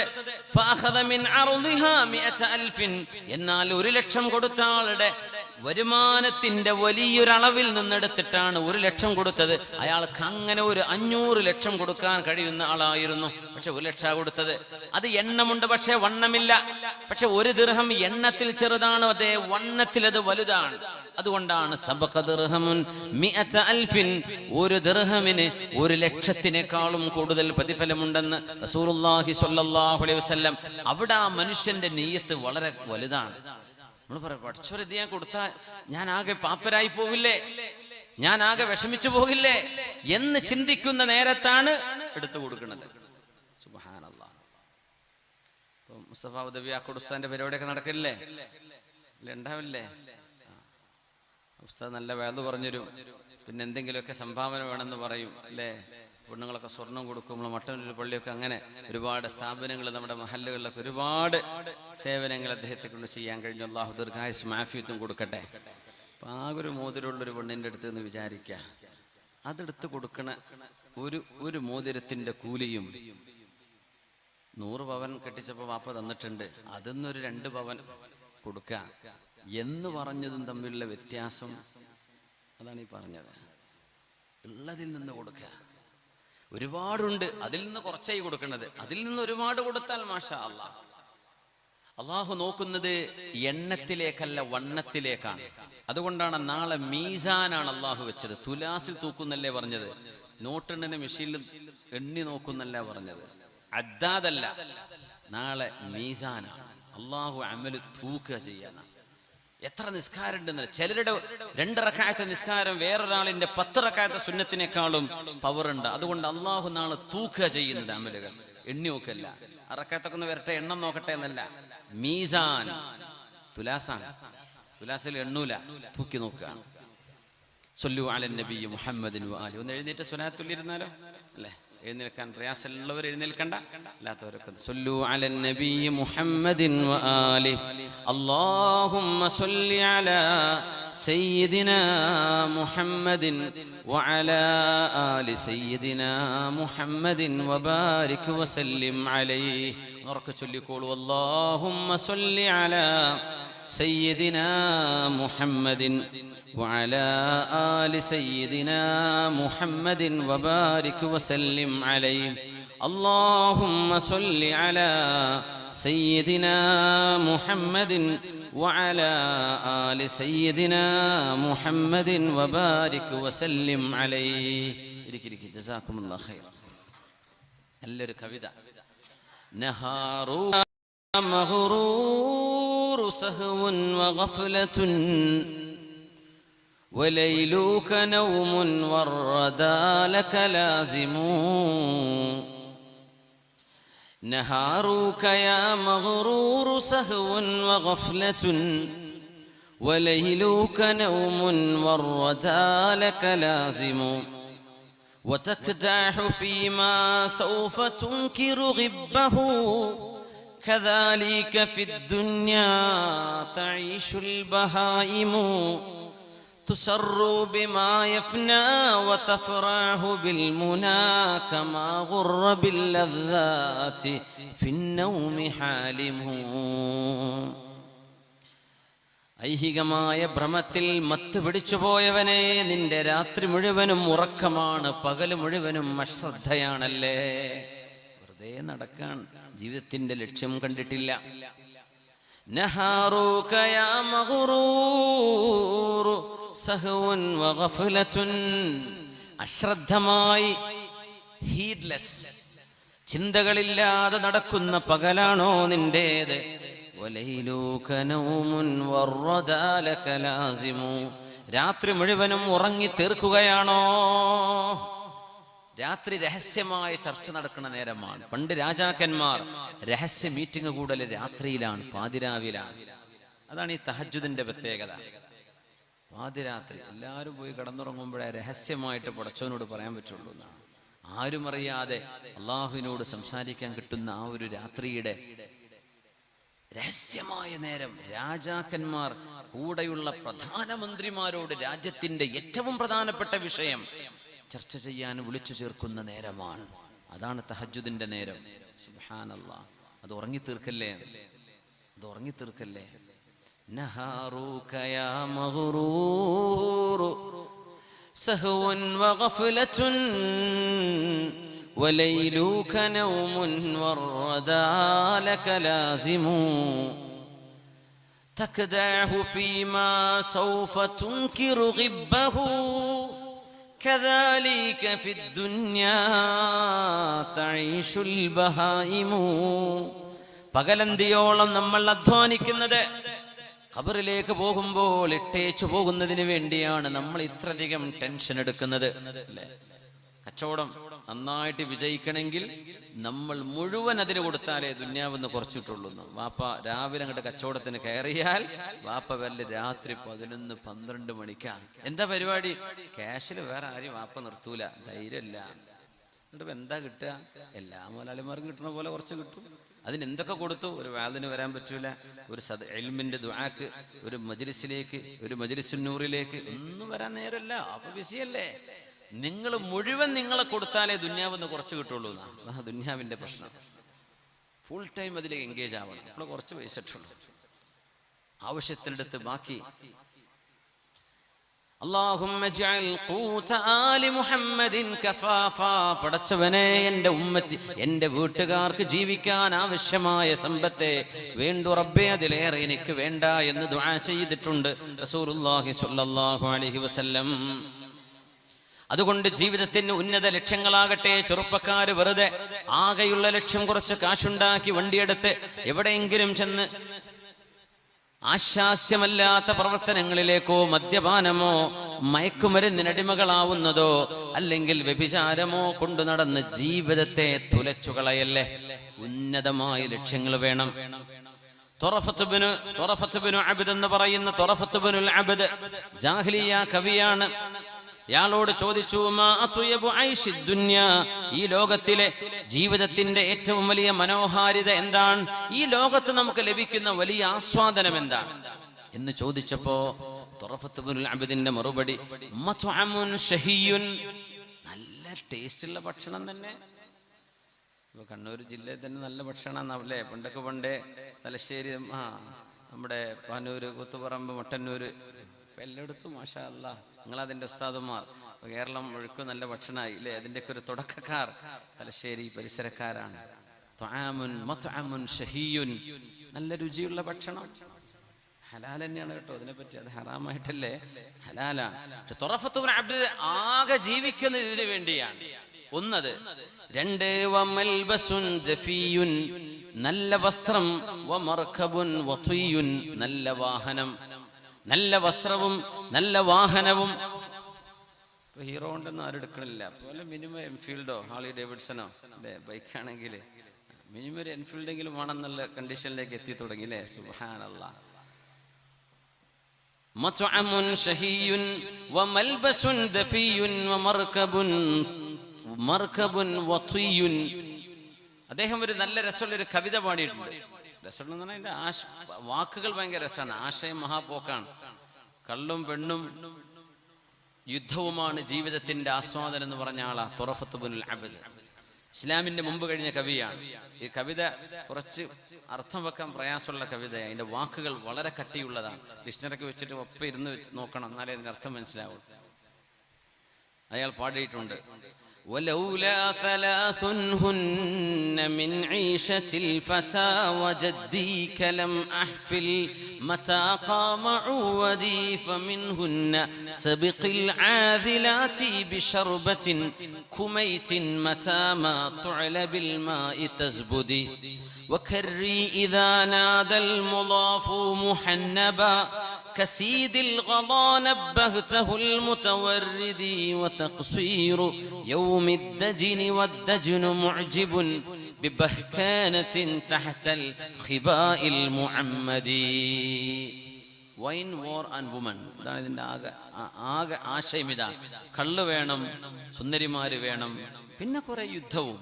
ജീവിതം ഇതിന് തന്നെയാണ് എന്ന് ജീവിതത്തിന്റെ അള്ളാഹു നൽകുന്ന ജീവന്റെ വില മനസ്സിലാക്കാതെ മൃഗങ്ങളെപ്പോലെ കദാലിക്കൽ ബഹായിമു ജീവജാലങ്ങൾ ജീവിക്കുന്ന ജീവിതത്തിന്റെ ഏറ്റവും ലോ ലെവൽ തിങ്കിങ് ഉള്ള ആളുകൾ ഒരുപാടുണ്ട്. നമ്മൾ അങ്ങനെയായി പോകരുത്. മഹാനായ അമീറുൽ മുഅ്മിനീൻ ഉമർ ഇബ്നു അബ്ദുൽ അസീസ് റളിയല്ലാഹു അൻഹു അധികാരം ഏറ്റെടുത്തിരിക്കുന്നു. അമീറുൽ മുഅ്മിനീൻ ഉമർ ഇബ്നു അബ്ദുൽ അസീസ് റളിയല്ലാഹു അൻഹു അധികാരം ഏറ്റെടുത്തു. ബഹുമാനപ്പെട്ടവരുടെ ഭാര്യ എന്ന് പറയുന്നത് ഫാത്തിമ ബിൻതു അബ്ദുൽ മലിക്. നേരത്തെ പറഞ്ഞില്ലേ, ഒരാൾ കഅബന്റെ മുമ്പെന്ന് ആദ്യം നമ്മൾ പറഞ്ഞ ചരിത്രം അതാ. ആഗ്രഹിച്ചില്ലേ അബ്ദുൽ മലിക് ബിൻ മർവാൻ, അദ്ദേഹത്തിന്റെ മകള്, വാപ്പ രാജാവ്, സഹോദരൻ രാജാവ്, രണ്ട് സഹോദരന്മാർ രാജാക്കന്മാർ, ഭർത്താവും രാജാവ്. അങ്ങനത്തെ ഒരു രാജകീയ സുന്ദരിയാണ് ഫാത്തിമ ബിൻതു അബ്ദുൽ മലിക്. ഒരുപാട് ആഭരണങ്ങൾ ഉണ്ടായിരുന്നു കല്യാണം കഴിഞ്ഞ് വന്നപ്പോ. ഉമർ ഇബ്നു അബ്ദുൽ അസീസ് എന്നവര് മുജദ്ദിദാണ്. അവരുടെ മുൻഗാമികളായ അമവി ഭരണാധികാരികൾ ചെയ്ത എല്ലാ തിന്മകളും തിരുത്തിയ മഹാനാണ്. ഭാര്യന്റെ കയ്യിൽ ഒരുപാട് ഡയമണ്ട്സ് കണ്ടപ്പോഴേ, മോളെ പാപ്പ തന്നതാണല്ലേ. ഇതൊക്കെ ഒരുപാട് പാവപ്പെട്ടവരുടെ സകാത്തിന്റെ മുതൽ നിന്റെ മുൻഗാമികൾ ഭരണാധികാരികൾ കൈയടക്കി വെച്ചതാ മോളെ, ആ വളക്കൊന്ന് ഉരുക്കിയെന്ന് പറഞ്ഞു. ആ മാല ലക്ഷക്കണക്കിന് ദിർഹമുകൾ വില വരുന്നത്, മോളെ അത് നിന്റേതല്ല, അത് നിന്റെ കാരണവന്മാരൊക്കെ ജനങ്ങളിൽ നിന്ന് പിടിച്ചു പറിച്ച് അന്യായം ചെയ്തതാണ്. അതൊക്കെ മുസ്ലിമീങ്ങളുടെ ഖജനാവിലേക്ക് പോകണം, നിന്റെ മാലയെ ഊരിക്കുമെന്ന് പറഞ്ഞു. നമ്മുടെ പെൺകുട്ടിയോട് പറഞ്ഞാൽ നടക്കുവോ? ആരെങ്കിലും ഊരി കൊടുക്കുവോ? നമ്മൾ ഊരി കൊടുക്കുവോ? ആ വാച്ച് ഊരി തന്നേന്ന് പറഞ്ഞ അന്യായം ശരിയല്ല. ഫസ്റ്റ് ദിവസം കല്യാണം കഴിഞ്ഞ് വന്നപ്പോഴേ ഊരിക്കൊടുത്തു ഇസ്ലാമിന്റെ ഖജനാവിലേക്ക്. ഭർത്താവ് മരിച്ചു. ഉമർ ഇബ്നു അബ്ദുൽ അസീസ് 2 വർഷവും ചില്ലറയെ ഭരണം നടത്തിയിട്ടുള്ളൂ. പക്ഷെ 25 കൊല്ലം ഭരണം നടത്തിയ ചരിത്രമാണ് നമ്മുടെ രേഖകളിൽ കാണുന്നത്. അത്രയും വലിയ സംഭവബഹുലമായ ജീവിതം. ഖജനാവിന്റെ സൂക്ഷിപ്പുകാരൻ മെല്ലെ വന്ന് ഫാത്തിമയോട് പറഞ്ഞു, റളിയല്ലാഹു അൻഹ, ഫാത്തിമ ബിൻതു അബ്ദുൽ മലിക്, അബ്ദുൽ മലിക്കിന്റെ മകൾ ഫാത്തിമ, ഫാത്തിമ നിങ്ങളുടെ ആ വളണ്ടല്ലോ, ആ മാല, അത് ഞാൻ ആർക്കും കൊടുത്തിട്ടില്ല, അത് ഖജനാവിൽ അങ്ങനെ തന്നെ ഇരിപ്പുണ്ട്. പിന്നെ ഉമർ ഇബ്നു അബ്ദുൽ അസീസ് മരിച്ചില്ലേ, ഭർത്താവ് മരിച്ചില്ലേ, ആ മാല ഞാൻ തരട്ടെ എന്ന് ചോദിച്ചപ്പോ ബീവി കൊടുത്തൊരു മറുപടി ഉണ്ട്. അതാണൊരു വല്ലാത്ത മറുപടി.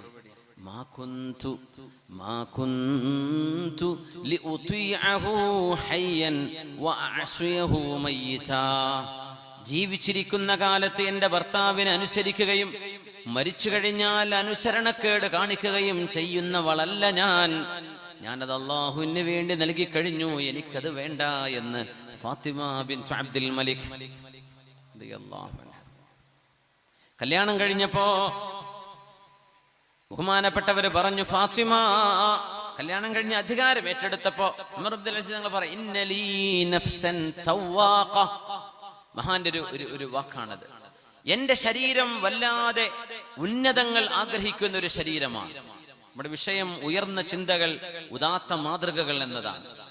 ഇന്നലീ നഫ്സൻ തവാഖ, എന്റെ ശരീരം ഉന്നതങ്ങൾ ആഗ്രഹിക്കുന്ന ശരീരമാണ്. ഫതാഖത്ത് നഫ്സി, ഞാനന്ന് മദീനയിൽ ഇരിക്കുമ്പോ എനിക്കൊരാഗ്രഹം തോന്നി, അൻ അതസവ്വജ ഫാത്തിമ ബിൻത് അബ്ദുൽ മലിക്. ഭാര്യയോട് പറയാ, നിന്നെ കല്യാണം കഴിക്കണമെന്ന് എൻ്റെ അന്നത്തെ ഒരു ആഗ്രഹം അതായിരുന്നു. ചെറുപ്പകാലത്തിൽ ഒരു പൊട്ടിത്തെറിപ്പിന്റെ ഒരു കാലം ഉണ്ടാവൂലേ, ഒരു അടിച്ചുപൊളി ടൈം. അന്ന് നിന്നെ സ്വന്തമാക്കണമെന്നായിരുന്നു എൻ്റെ ആഗ്രഹം. ഞാൻ നിന്നെ കല്യാണം കഴിച്ചു. പിന്നെ എൻ്റെ ശരീരം വീണ്ടും കൊതിച്ചു, വിലായത്തുൽ മദീന, മദീനയുടെ ഗവർണറാകണം.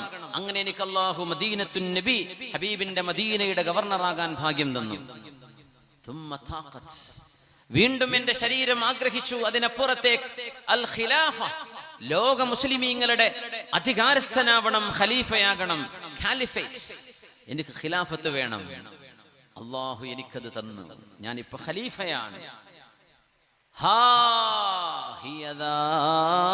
എന്റെ ശരീരം ആഗ്രഹിക്കുന്നു അൽ ജന്ന, ഇപ്പോൾ ആഗ്രഹിക്കുന്നത് സ്വർഗമാണ്, ഇനി ആഗ്രഹിക്കുന്നത് സ്വർഗമാണ്, ആ സ്വർഗത്തിനാണ് ഞാൻ പണിയെടുക്കുന്നത് എന്ന് ഉമർ ഇബ്നു അബ്ദുൽ അസീസ് റളിയല്ലാഹു അൻഹു.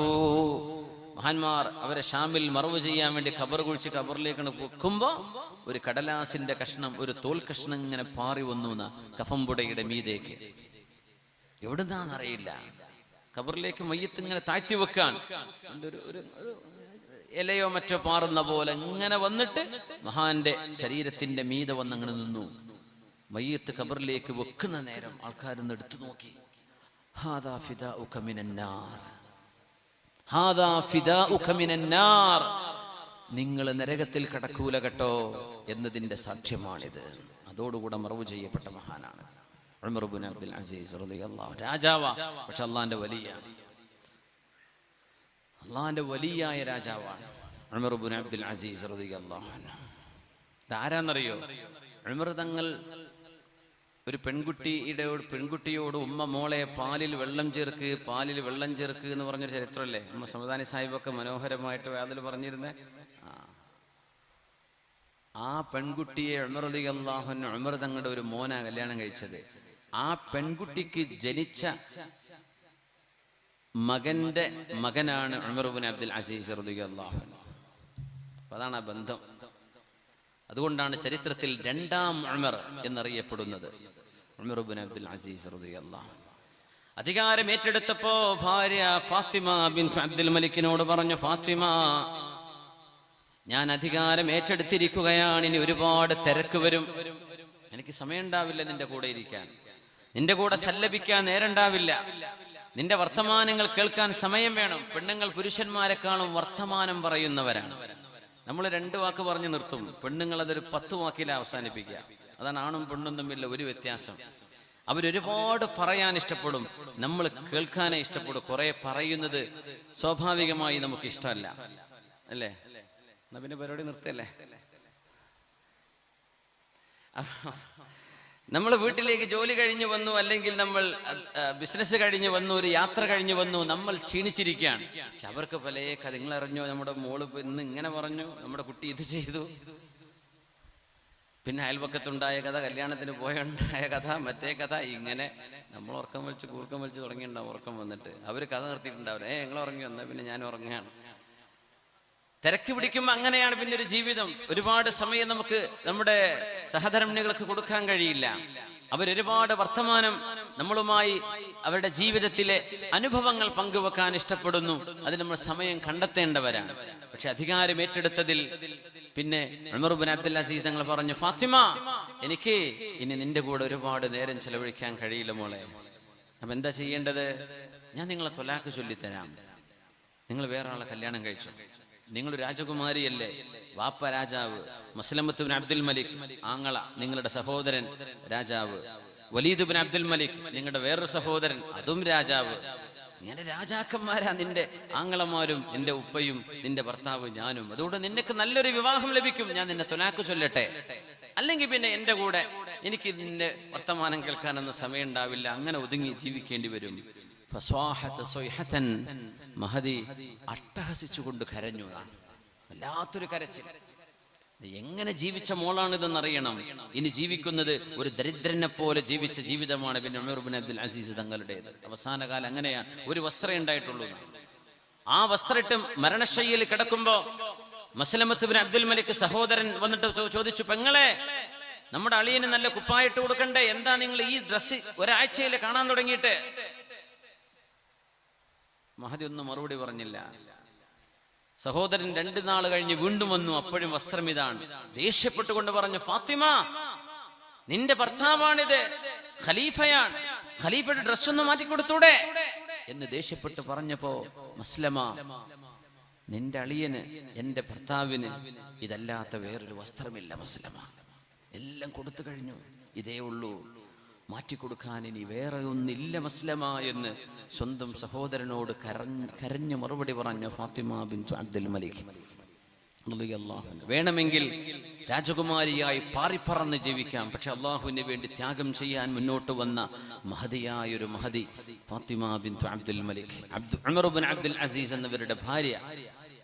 വല്ലാത്ത കരച്ചിൽ കരഞ്ഞു, ഫാത്തിമ, നിങ്ങളുടെ കൂടെ എനിക്ക് ജീവിക്കാൻ നിങ്ങൾക്ക് സമയം തരാൻ സമയക്കുറവ് വരും, അതുകൊണ്ട് എന്നോട് വെറുപ്പ് തോന്നരുത് ഫാത്തിമ, നിങ്ങൾക്ക് നല്ലൊരു ജീവിതം നല്ലൊരാളിന്റെ കൂടെ ലഭിക്കും, ഞാൻ നിങ്ങളെ ത്വലാഖ് ചൊല്ലിത്തരട്ടെയോ? വല്ലാത്ത കരച്ചിൽ. ആ കരച്ചിൽ കൊട്ടാരത്തിലുള്ള മുഴുവൻ ആളുകളും കേട്ടു. ആളുകൾ എല്ലാം ഓടി വന്ന്, എന്ത് പറ്റി രാജകുമാരിക്ക്, എന്ത് പറ്റി? പറഞ്ഞു, ഉമർ ഇബ്നു അബ്ദുൽ അസീസ്, ഞാൻ അങ്ങയുടെ കൂടെ ഏത് പ്രയാസവും സഹിച്ച് ജീവിക്കാൻ ഒരുക്കമാണ്, ഞാൻ അങ്ങയുടെ കൂടെയുണ്ട്, എനിക്ക് വിവാഹമോചനം വേണ്ട എന്ന് പറഞ്ഞ ഫാത്തിമ ബിൻതു അബ്ദുൽ മലിക് റളിയല്ലാഹു അൻഹ. നല്ല തിരക്കുള്ള ജീവിതമാണ് ഉമർ ഇബ്നു അബ്ദുൽ അസീസ് തങ്ങളുടേത്. നല്ലൊരു ഭാര്യ, നല്ലൊരു ഭർത്താവ്. ആളുകൾ വന്ന് ചോദിച്ചു, തഫറഖ് ലനാ യാ അമീറുൽ മുഅ്മിനീൻ, അമീറുൽ മുഅ്മിനീനെ, നിങ്ങൾക്ക് കുറച്ചൊരു ഒഴിവ് സമയം വെച്ചുകൂടെ? കുറച്ച് ഒഴിവ് സമയം ഉണ്ടായിക്കൂടെ? ഞങ്ങളൊക്കെ കാക്കോട് ഉസ്താദിനെ പറ്റി പറയുമ്പോൾ നമ്മൾ അഷ്റഫ് ഹാജി പട്ടാര നമ്മുടെ കൂടെ ഉണ്ട്.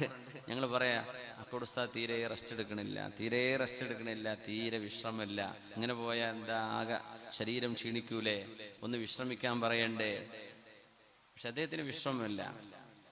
എല്ലാ പണ്ഡിതന്മാരും സയ്യിദന്മാരും ഒക്കെ അങ്ങനെ തന്നെ, അവിശ്രമമായ യാത്രയാണ്, അല്ലെങ്കിൽ അവരുടെ ഇടപെടലുകളാണ്, പ്രോഗ്രാമുകളാണ്. ഒന്ന് വിശ്രമിച്ചുകൂടെ എന്ന് പലരും ചോദിക്കും.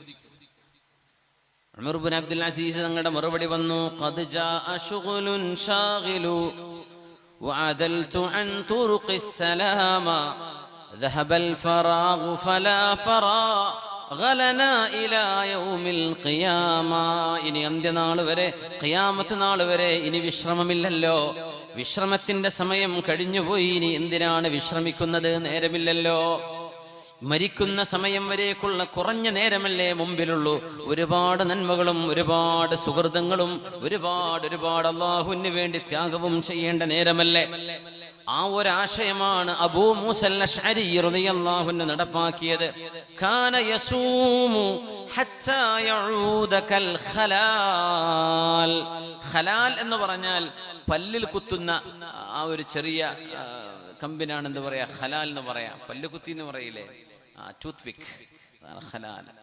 മെലിഞ്ഞിട്ട് നിരന്തരമായ നോമ്പെടുത്തിട്ട് മഹാനായ അബൂ മൂസൽ അശ്അരി റളിയല്ലാഹു അൻഹു ശരീരമാസകലം ഉണങ്ങിയിട്ട് ഒരു ടൂത്ത് പിക്ക് പോലെ ഉണങ്ങി മെലിഞ്ഞപ്പോ, ലൗ അജ്മംത നഫ്സക, നിങ്ങളുടെ ശരീരത്തിന് നിങ്ങളൊരു വിശ്രമം കൊടുത്തുകൂടെ അബൂ മൂസൽ അശ്അരി, എന്തിനാണ് ഇങ്ങനെ നിങ്ങൾ കഷ്ടപ്പെടുന്നത് എന്ന് ചോദിച്ചപ്പോ, ഉന്നതമായ ചിന്തയും ഉദാത്ത മാതൃകയും തീർത്തുകൊണ്ട് നോമ്പുകാരനായി ജീവിതം അവസാനിപ്പിക്കുന്ന മഹാൻ, ഹൈഹാത്ത് ഇന്നമാ യസ്ബിഖു മിനൽ ഖൈലിൽ മുളമ്മറ, എങ്ങനെ ഞാൻ എൻ്റെ ശരീരത്തിന് ആശ്വാസം കൊടുക്കാനാണ്? നല്ല മെലിഞ്ഞ കുതിരയല്ലേ ഓട്ടത്തിൽ മുന്നിലെത്തുന്നത്, മെലിഞ്ഞ കുതിരയല്ലേ പന്തയത്തിൽ മുന്നിലെത്തുന്നത്. എന്റെ ശരീരം ഇങ്ങനെ മെലിഞ്ഞെങ്കിൽ എന്താ, അള്ളാഹുലേക്കുള്ള പന്തയത്തിൽ മുന്നിലെത്തണമെങ്കിൽ ഞാൻ നോമ്പുകാരനായി മെലിഞ്ഞതിൽ എനിക്ക് പ്രയാസമില്ലെന്ന് മഹാനായ സ്വഹാബി അബൂ മൂസൽ അശ്അരി റളിയല്ലാഹു തആല അൻഹു. ഇമാം മുസ്ലിം എന്നവർ സ്വഹീഹിൽ ഒരു അഥർ കൊണ്ടുവരുന്നുണ്ട്. മഹാനായ യഹ്യ ഇബ്നു അബീ കസീർ റഹ്മത്തുള്ളാഹി അലൈഹിയുടെ ലാ യുനാലുൽ ഇൽമു ബിറാഹത്തിൽ ബദൻ, ശരീരത്തിന്റെ വിശ്രമത്തോടുകൂടെ വിജ്ഞാനം നേടുക സാധ്യമല്ല. റെസ്റ്റ് എടുത്താൽ പിന്നെ വിജ്ഞാനം നേടാൻ നേരണ്ടാവില്ല. നല്ല സുഖമുള്ള സൗകര്യം ചെയ്തു കൊടുത്താൽ കുട്ടികൾ പഠിക്കൊന്നുമില്ല. നമ്മൾ പറയില്ല, വീട്ടിലുള്ള സ്റ്റഡി റൂം, അവിടെ ഒരു ഫാൻ, അവിടെ ഒരു AC, അവിടെ ഒരു സംവിധാനം ഒക്കെ കൊടുത്ത് പഠിക്കട്ടെ. നമ്മളൊക്കെ പഠിച്ച പോലെ വല്ല അടുക്കളയിലും ചുമരിലും താഴെയും സിറ്റ് ഔട്ടിലൊക്കെ ഇരുന്നിട്ട് നല്ലൊരു കസേരയോ നല്ലൊരു ബെഡോ കാര്യമായൊരു വെളിച്ചമോ കിട്ടാതെ കഷ്ടപ്പാടിനുള്ളിൽ പഠിക്കുന്ന പോലെ സുഖത്തിന്റെ കൂടെ വിവരം ലഭിക്കൂല, പഠിക്കാൻ കഴിയില്ല. സുബ്ഹാനല്ലാഹ്. പ്രത്യേകിച്ച് ദീനിയായ ഇൽമു കേട്ടോ, എന്നുവെച്ചാൽ സൗകര്യം ചെയ്യണ്ടെന്നല്ല പറയുന്നത്. പലപ്പോഴും സൗകര്യങ്ങൾ കൂടുമ്പോഴേ ഉറക്ക കൂടുമ്പോ വിശ്രമം കൂടും, അപ്പൊ പിന്നെ പഠിക്കാൻ സമയം ഉണ്ടാവില്ല. സുബ്ഹാനല്ലാഹ്. യഹ്യ ഇബ്നു അബീ കസീർ തങ്ങൾ പറയുന്നു, ലാ യുനാലുൽ ഇൽമു ബിറാഹത്തിൽ ബദൻ, അവിശ്രമമായ ജീവിതം. ആ വചനമാണ് മഹാനായ അഹ്മദ് ഇബ്നു ഹംബൽ റളിയല്ലാഹു അൻഹു അൽ മുഹദ്ദിസുർ റബ്ബാനി, ഹബീബായ നബി തങ്ങളുടെ ലക്ഷക്കണക്കിന് ഹദീസുകൾ ഈ ഉമ്മത്തിനെ ട്രാൻസ്മിറ്റ് ചെയ്തു തന്ന മഹാനായ ഹദീസ് പണ്ഡിതൻ, ഹംബലി മദ്ഹബിന്റെ ഇമാം, 50,000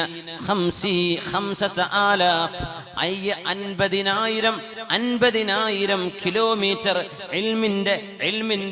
ഇൽമ് പഠിക്കാനുള്ള യാത്രയിൽ ചെലവഴിച്ച മഹാനാണ്. ഇൽമ് പഠിക്കാൻ വേണ്ടി 50,000 കിലോമീറ്റർ നടന്നിട്ടുണ്ട്, ഒട്ടകപ്പുറത്തും നടന്നിട്ടും. സുബ്ഹാനല്ലാഹ്. അബൂബക്കർ സിദ്ദീഖ് റളിയല്ലാഹു അൻഹു പറയുകയാണ്, വല്ലാഹി മാ നിംതു ഫഹലിംതു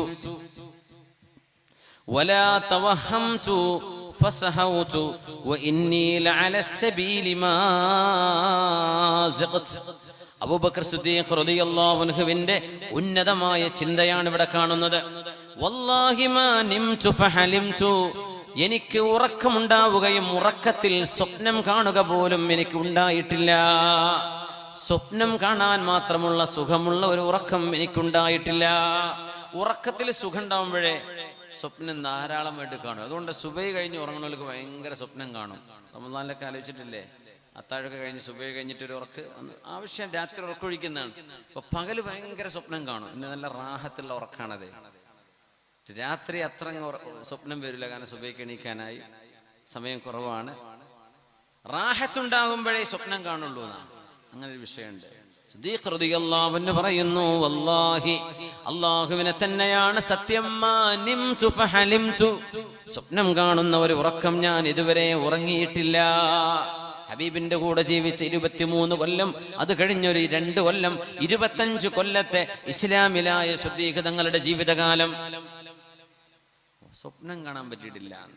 വലാ തവഹംതു ഫസഹൗതു, ഞാൻ എന്തെങ്കിലും ഊഹാപോഹം വെച്ച് നടക്കുകയും മറന്നു പോവുകയും ചെയ്തിട്ടില്ല, എനിക്ക് മറവിയുണ്ടായിട്ടില്ല.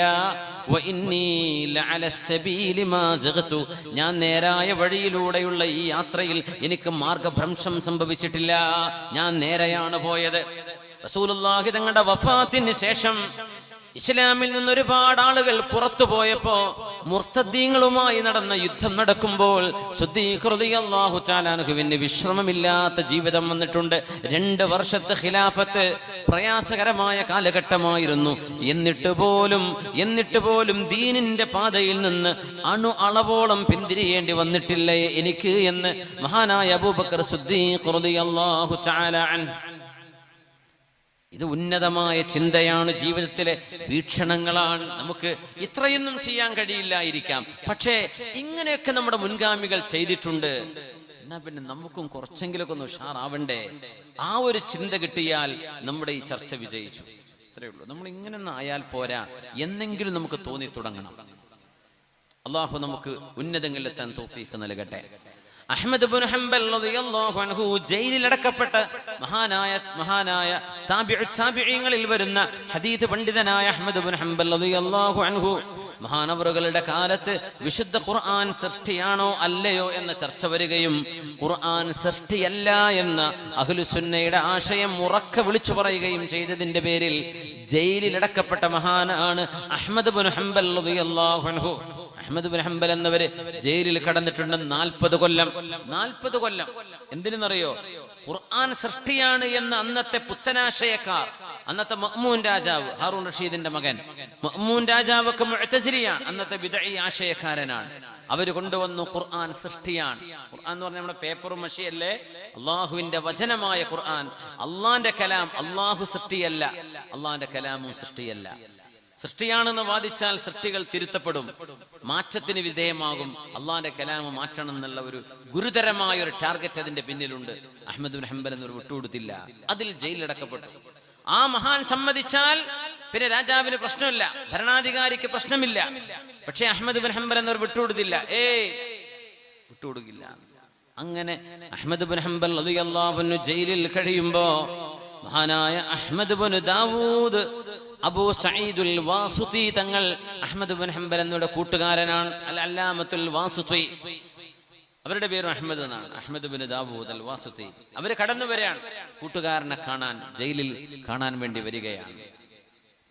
അപ്പൊ ഞാനിങ്ങനെ സംസാരിച്ച കൂട്ടത്തിൽ ജയിലിൽ കഴിയുന്ന മഹാനായ അഹ്മദ് ബിൻ ഹംബലിനോട് ഞാൻ പറഞ്ഞു, യാ അബാ അബ്ദില്ലാ, അബൂ അബ്ദില്ലാ, അലൈക അയാൽ വലക സുബിയാൻ വഅൻത മഅദൂർ. അഹ്മദ് ബിൻ ഹംബലേ, നിങ്ങൾക്ക് മക്കളില്ലേ, കുടുംബമില്ലേ? നിങ്ങൾക്ക് എന്താ സമ്മതിച്ചു കൊടുത്താൽ ഈ ജയിലിൽ കിടന്നാൽ മുതഅല്ലിമീങ്ങൾക്ക് കിതാബ് ഓതി കൊടുക്കാൻ കഴിയോ? ഹദീസ് പറഞ്ഞു കൊടുക്കാൻ കഴിയുമോ? നിങ്ങൾക്ക് രാജാവിനെ സമാധാനിപ്പിക്കാനെങ്കിലും ഖുർആൻ സൃഷ്ടിയാണെന്ന് തലകുനിച്ചിട്ട് ഈ ജയിലിൽ നിന്ന് പുറത്തിറങ്ങിക്കൂടെ എന്ന് ഞാൻ പറഞ്ഞപ്പോ എന്റെ മുഖത്ത് നോക്കി പറഞ്ഞിട്ടുണ്ട് Ahmad bin Hanbal Thangal, in കാന ഹാദാ അഖ്ലുക യാ അബാ സഈദ് ഫഖദ് ഇസ്തറഹ്തു. അബൂ സഈദുൽ വാസിതി, നിങ്ങളുടെ ബുദ്ധി ഇത്ര കൊള്ളുവെങ്കിൽ നിങ്ങളെപ്പോലെ ഒരു കൂട്ടുകാരൻ എനിക്ക് വേണ്ട കേട്ടോ. അതാണോ നിങ്ങൾ എന്നോട് പറയേണ്ടത്? അഹ്മദ് ബിൻ ഹംബലെ, നിങ്ങൾക്ക് മക്കളില്ലേ, കുടുംബല്ലേ? നിങ്ങൾ കുടുംബത്തെ നോക്കണ്ടേ എന്ന് പറഞ്ഞ് സത്യം വിളിച്ചു പറയാതെ ഒരസത്യം ഞാൻ വിളിച്ചു പറയണമെന്നാണ് അബൂ സഈദുൽ വാസിതി നിങ്ങൾ എന്നോട് ഉപദേശിക്കുന്നതെങ്കിൽ, ഇത്രയാണ് നിന്റെ ബുദ്ധിയെങ്കിൽ ഇങ്ങനെ ഒരു കൂട്ടുകാരൻ എനിക്ക് ജീവിതത്തിൽ വേണ്ടതില്ല. എന്നോട് പറയേണ്ടത് മറിച്ചല്ലേ? അഹ്മദ് ബിൻ ഹംബലെ, എത്ര അടിയും താടനവും ജീവൻ തന്നെ പോയാൽ പോലും സത്യം മറച്ചു പിടിക്കരുത്. കാലാകാലങ്ങളിൽ വരുന്ന പണ്ഡിതന്മാർ അഹ്മദ് ബിൻ ഹംബൽ എന്തു പറഞ്ഞു എന്നാണ് നോക്കുക. അതുകൊണ്ട് നിങ്ങളുടെ വാക്ക് പഴക്കരുത്, നിങ്ങൾ സത്യത്തിൽ നിന്ന് വ്യതിചലിക്കരുത്. അടിയും വേദനയുമെല്ലാം ഒരു മരണത്തോട് അവസാനിക്കും, മരണം വരാനുണ്ട് എന്ന് മഹാൻ ഉപദേശിച്ചു കൊടുത്ത മഹത്തുക്കളോട് ആയിദ അലയ്യ, ഒന്നുകൂടി പറഞ്ഞതാ, അങ്ങനെയാ പറയേണ്ടത് എന്ന് ജയിലിൽ കിടക്കുന്ന മഹാൻ തന്നെ സന്ദർശിക്കാൻ വരുന്നവരോട് ഉയർന്നു ചിന്തിക്കാൻ കൽപ്പിക്കുമായിരുന്നു. അവിടുന്ന് രക്ഷപ്പെടാനുള്ള വഴിയല്ലേ നോക്കുന്നത്, എന്നാൽ പോലും സത്യത്തിൽ ഉറച്ചു നിൽക്കുന്നത്. സത്യത്തിന് എന്നും 16. നമ്മുടെ കുടുംബ പ്രശ്നങ്ങളിൽ, നാട്ടിലെ വിഷയങ്ങളിൽ, ഭരണക്രമങ്ങളിൽ എന്തെല്ലാം തട്ടിപ്പുകളും വെട്ടിപ്പുകളും നടന്നാലും സത്യം ഒരു നാൾ പുറത്തു വരും. അത് അല്ലാഹുവിന്റെ അദല്, നീതിയുണ്ട്. അല്ലാഹു തആല വവളഅൽ മീസാൻ അല്ലാ തത്ഗൗ ഫിൽ മീസാൻ വഅഖീമുൽ വസ്ന ബിൽ ഖിസ്തി വലാ തുഖ്സിറുൽ മീസാൻ എന്ന് അല്ലാഹു പറഞ്ഞ പ്രപഞ്ചത്തിന്റെ സന്തുലിതാവസ്ഥ നിലനിൽക്കുന്നത് ഈ ലോകത്ത് നീതി നിലനിൽക്കുമ്പോഴാണ്. അതുകൊണ്ട് സത്യവും ധർമ്മവും ഇവിടെ വിജയിക്കും. അഹ്മദ് ബിൻ ഹംബൽ എന്നവരുടെ പാഠം അതാണ്.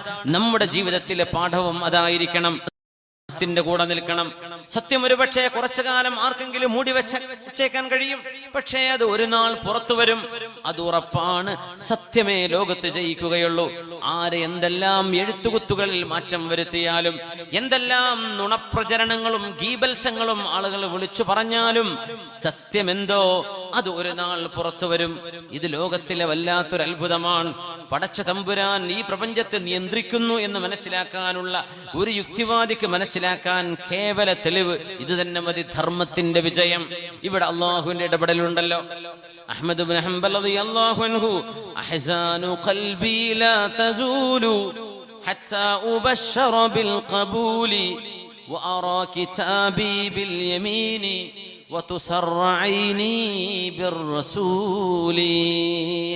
ആ മഹാനോടൊരു ചോദ്യമുണ്ടായി, മതാ യജിദുൽ അബ്ദു തുഅമർ റാഹ, എപ്പോഴാണ് വിശ്രമം, എപ്പോഴാണ് വിശ്രമം, എപ്പോഴാണ് വിശ്രമം നമുക്ക് അനുഭവിക്കാം, എപ്പോഴാണ് വിശ്രമത്തിന്റെ മാധുര്യം അറിയുക എന്ന് ചോദിച്ചപ്പോ മഹാനായ അഹ്മദ് ബിൻ ഹംബൽ തങ്ങളോട് ഒരു വിശ്രമം വേണ്ടേ, എപ്പോഴാ റെസ്റ്റ് എടുക്കുന്നത് എന്ന് ചോദിച്ചപ്പോ ഇൻദ അവ്വലി ഖദമിൻ ഫിൽ ജന്ന, സ്വർഗ്ഗത്തിലേക്ക് ആദ്യത്തെ കാല് വെച്ചാൽ, സ്വർഗത്തിലേക്ക് ആദ്യത്തെ കാല് വെച്ചാൽ അവിടെ മുതലാണ് സമാധാനം ആരംഭിക്കുന്നത്.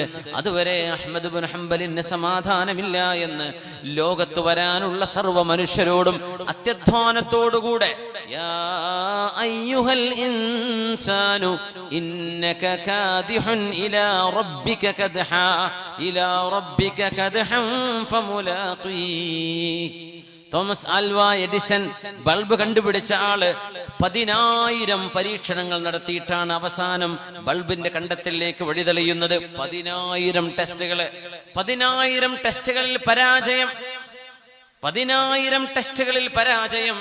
ഇത് കണ്ടപ്പോ കൂടെയുള്ള ആളുകൾ ചോദിച്ചു, അല്ല എഡിസൺ, ഈ 10,000 ടെസ്റ്റൊക്കെ നടത്തി എന്തിന് വേസ്റ്റ് ചെയ്തു ഈ സമയം? അദ്ദേഹം പറഞ്ഞു, ഞാൻ വേസ്റ്റ് ആക്കിയതല്ല, ഈ 10,000 രീതികൾ ശരിയല്ല എന്നെങ്കിലും പഠിക്കാൻ നമുക്ക് പറ്റിയല്ലോ.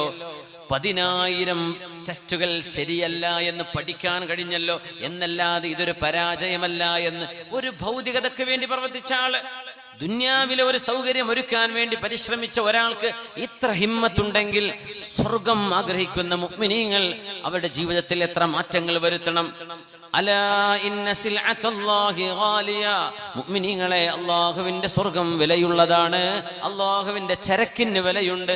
അലാ ഇന്ന സിൽഅത്തല്ലാഹിൽ ജന്ന. അല്ലാഹുവിന്റെ ചരക്കെന്ന് പറയുന്നത് സ്വർഗമാണെന്ന് മഹാനായ റസൂലുള്ളാഹി സ്വല്ലല്ലാഹു അലൈഹി വസല്ലം.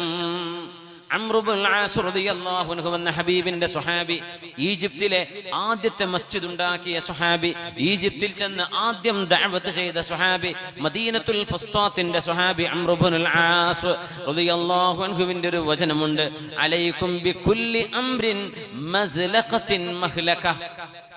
അലൈക്കും ബികുല്ലി അംറിൻ മസ്ലഖത്തിൻ മഹ്ലക. അതായത് വളരെ പ്രയാസമുള്ള, ചെയ്തു തീർക്കാൻ പ്രയാസമുള്ള ഉന്നതമായ ലക്ഷ്യങ്ങളാണ് നിങ്ങൾ മുന്നിൽ കാണേണ്ടത്. നമ്മൾ ഏതൊരു ലക്ഷ്യവും മുന്നിൽ വെച്ചാൽ, ഇപ്പോൾ ഒരു മഹല്ല് സംവിധാനങ്ങൾക്ക് നമുക്ക് ലക്ഷ്യമുണ്ടാകും. നമ്മുടെ ലക്ഷ്യം നമ്മൾ പെട്ടെന്ന് നേടി എന്ന് വന്നാൽ അതിനർത്ഥം നമ്മൾ സ്ഥാപിച്ച ലക്ഷ്യം അത്ര ഈസി ആയിരുന്നു. ചിലപ്പോൾ അങ്ങനെ ആയിരിക്കാം. അല്ലെങ്കിൽ ഉന്നത ലക്ഷ്യമാണ് നമ്മൾ മുമ്പിൽ വെച്ചത്, കഠിനാധ്വാനം ചെയ്ത് അച്ചീവ് ചെയ്തു, ദാറ്റ്സ് പെർഫെക്റ്റ്. പക്ഷെ സംഭവിക്കുന്നത് പലതും നമ്മൾ ചെറിയ ലക്ഷ്യമാണ്. എന്താ പള്ളി കമ്മിറ്റിയുടെ പരിപാടി? പള്ളിക്ക് ഇന്റർലോക്ക് ഇടണം, അത് ഇവിടുന്ന് നമുക്ക് ഖത്തറിൽ പോകാം, അല്ലെ ദുബൈക്ക് പോവാം, അത് തീർന്നു. കുട്ടികൾ കെട്ടിച്ചയക്കണം. നേരെ മറിച്ച് നമ്മുടെ മഹല്ലിലെ മുഴുവൻ വിദ്യാർത്ഥിനികളുടെ സെൻസസ് എടുക്കുക, അവരുടെ അഭിരുചി, 10th കഴിഞ്ഞവര്, +2 കഴിയുന്നവര്, അവരുടെ ഹയർ സ്റ്റഡീസിന് ഓരോരുത്തരുടെയും 1-to-1 മീറ്റിംഗ്, യോഗ്യരായ ട്രെയിനർമാരെ കൊണ്ടുവന്ന് അവരുടെ ചോയ്സ് നിർണ്ണയിച്ചു കൊടുക്കുക, അവർ കരിയർ ഗൈഡൻസ്. നമ്മുടെ മഹല്ലിൽ ഒരു കാനേഷുമാരി, കൃത്യമായ കണക്ക്, വിവാഹം നടന്നവര്, നടക്കാനിരിക്കുന്നവര്, കുടുംബ പ്രശ്നങ്ങളുള്ളവര്, നിരന്തരമായ കൗൺസിലിംഗ്. നമുക്ക് നല്ലൊരു മാതൃകയാണ് യൂറോപ്യൻ നാടുകളിലെ ഇസ്ലാമിക സ്ഥാപനങ്ങൾ. അവിടെ പള്ളികൾക്ക് ഇസ്ലാമിക് സെന്ററുകൾ എന്നാണ് പറയാ. മസ്ജിദായിട്ട് ഒരു പെർമിഷൻ കിട്ടാൻ പ്രയാസമാണ്, വാങ്കുവിളി പുറത്ത് കേൾക്കൂല, ഒക്കെ ഇസ്ലാമിക് സെന്റർ, കൾച്ചറൽ സെന്ററുകൾ എന്ന് പറയാം. പക്ഷെ അവിടെ നമ്മൾ അത്ഭുതപ്പെട്ടു. ഓരോ നോട്ടീസ് ബോർഡ് കാണുമ്പോൾ എന്തെല്ലാം വെറൈറ്റി പ്രോഗ്രാമുകളാണ്. നമുക്കൊക്കെ എന്തെല്ലാം സൗകര്യങ്ങളുണ്ട്. നമ്മുടെ പള്ളികൾ, നമ്മുടെ മദ്രസ, നല്ല കെട്ടിടങ്ങൾ. രാവിലെ 2 മണിക്കൂർ മദ്രസ കഴിഞ്ഞാൽ പൂട്ടിക്കിടക്കാണ്, മദ്രസ തീർന്നു. പിന്നെ നമുക്ക് ഹിഫ്ദ് തുടങ്ങണം തോന്നുക, എന്നാ പിന്നെ വേറെ കെട്ടിടം ഉണ്ടാക്കാം. ഈ മദ്രസനെ ഉപയോഗിച്ചാൽ പോരെ, നമ്മുടെ പള്ളി ഉപയോഗിച്ചാൽ പോരെ ഹിഫ്ദിന്? എന്തിന് ജനങ്ങൾക്ക് വേറെ ഭാരം ഉണ്ടാക്കണം? ഓരോരുത്തരും സ്ഥാപനം ഉണ്ടാക്കാൻ തുടങ്ങിയ ഈ ദുന്യാവിൽ ആരതൊക്കെ കൊണ്ടു നടക്കുക? ഉള്ള സ്ഥാപനങ്ങൾ ക്വാളിറ്റി നമുക്ക് കൊണ്ടു നടക്കാൻ പറ്റിയാൽ അതല്ലേ വേണ്ടത്. നമ്മുടെ സ്ഥാപനം അറബി കോളേജും യതീംഖാനകളും പള്ളി ദർസും നമ്മുടെ മദ്രസകളും, അവിടെ ശരിക്ക് പഠനം നടക്കുന്നുണ്ടോ? അതല്ല ഹാജരെടുത്ത് പോവുകയാണോ? നമ്മുടെ മക്കൾക്ക് ശരിക്കും പഠിപ്പിക്കാൻ കഴിയുന്ന അധ്യാപകരാണോ അവിടെ ഉള്ളത്? ആ അധ്യാപകർക്ക് ട്രെയിനിങ് എത്ര പേർക്ക് ആവശ്യമുണ്ട്? എത്ര പേർ നല്ല യോഗ്യതയുള്ള അധ്യാപകരാണ്? എത്ര പേര് വെറുതെ കയറി കൂടിയവരാണ്? എത്ര ആളുകൾ നമുക്ക് നല്ല ഗൈഡൻസ് കൊടുക്കാൻ പറ്റും? എത്ര ആളെ പറഞ്ഞു വിടേണ്ടതുണ്ട്? നമ്മുടെ സ്ഥാപനങ്ങളിൽ പഠനം നടക്കുന്നുണ്ടോ? അതല്ല നമ്മൾ തീറ്റിപ്പോറ്റി കൊടുക്കുകയാണോ? ആകെ ചെയ്യുന്ന പണി അവർക്ക് ഭക്ഷണം കൊടുക്കലും താമസവും. അവിടുത്തെ quality of teaching and learning നമ്മൾ പരിശോധിക്കാറുണ്ടോ? ഇത്രയൊന്നും ചെയ്യാതെ നമ്മൾ സ്ഥാപനങ്ങളിൽ കൂട്ടിക്കൊണ്ടിട്ട് എന്താ കാര്യം? ഉള്ളത് ക്വാളിറ്റി നമ്മൾ ക്വാളിറ്റിയുടെ ആളുകളാണ്, നമ്മൾ ക്വാളിറ്റി കീപ്പ് ചെയ്യേണ്ട ആളുകളാണ്. നമ്മുടെ മഹല്ലുകൾക്ക് നല്ല ലക്ഷ്യങ്ങൾ ഉണ്ടാകട്ടെ.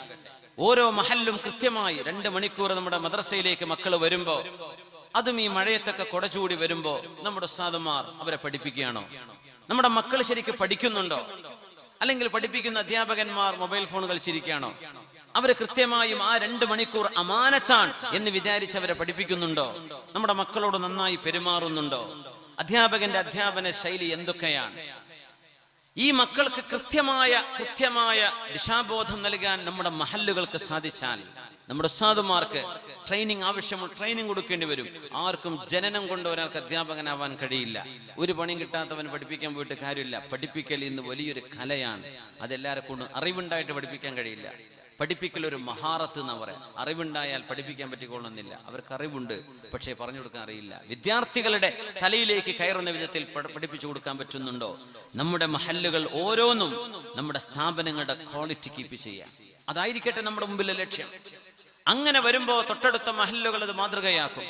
നമ്മുടെ ഇവിടെ ഒരുപാട് പദ്ധതികൾ ചർച്ച ചെയ്തു. ഒരു പക്ഷേ ഞാൻ ഈ പറയുന്നത് പോലും ഇവിടെ ചർച്ച കഴിഞ്ഞ വിഷയങ്ങളായിരിക്കാം. പക്ഷേ നമ്മുടെ വിദ്യാഭ്യാസ സ്ഥാപനങ്ങളുടെ ക്വാളിറ്റി വലിയൊരു വിഷയമാണ്.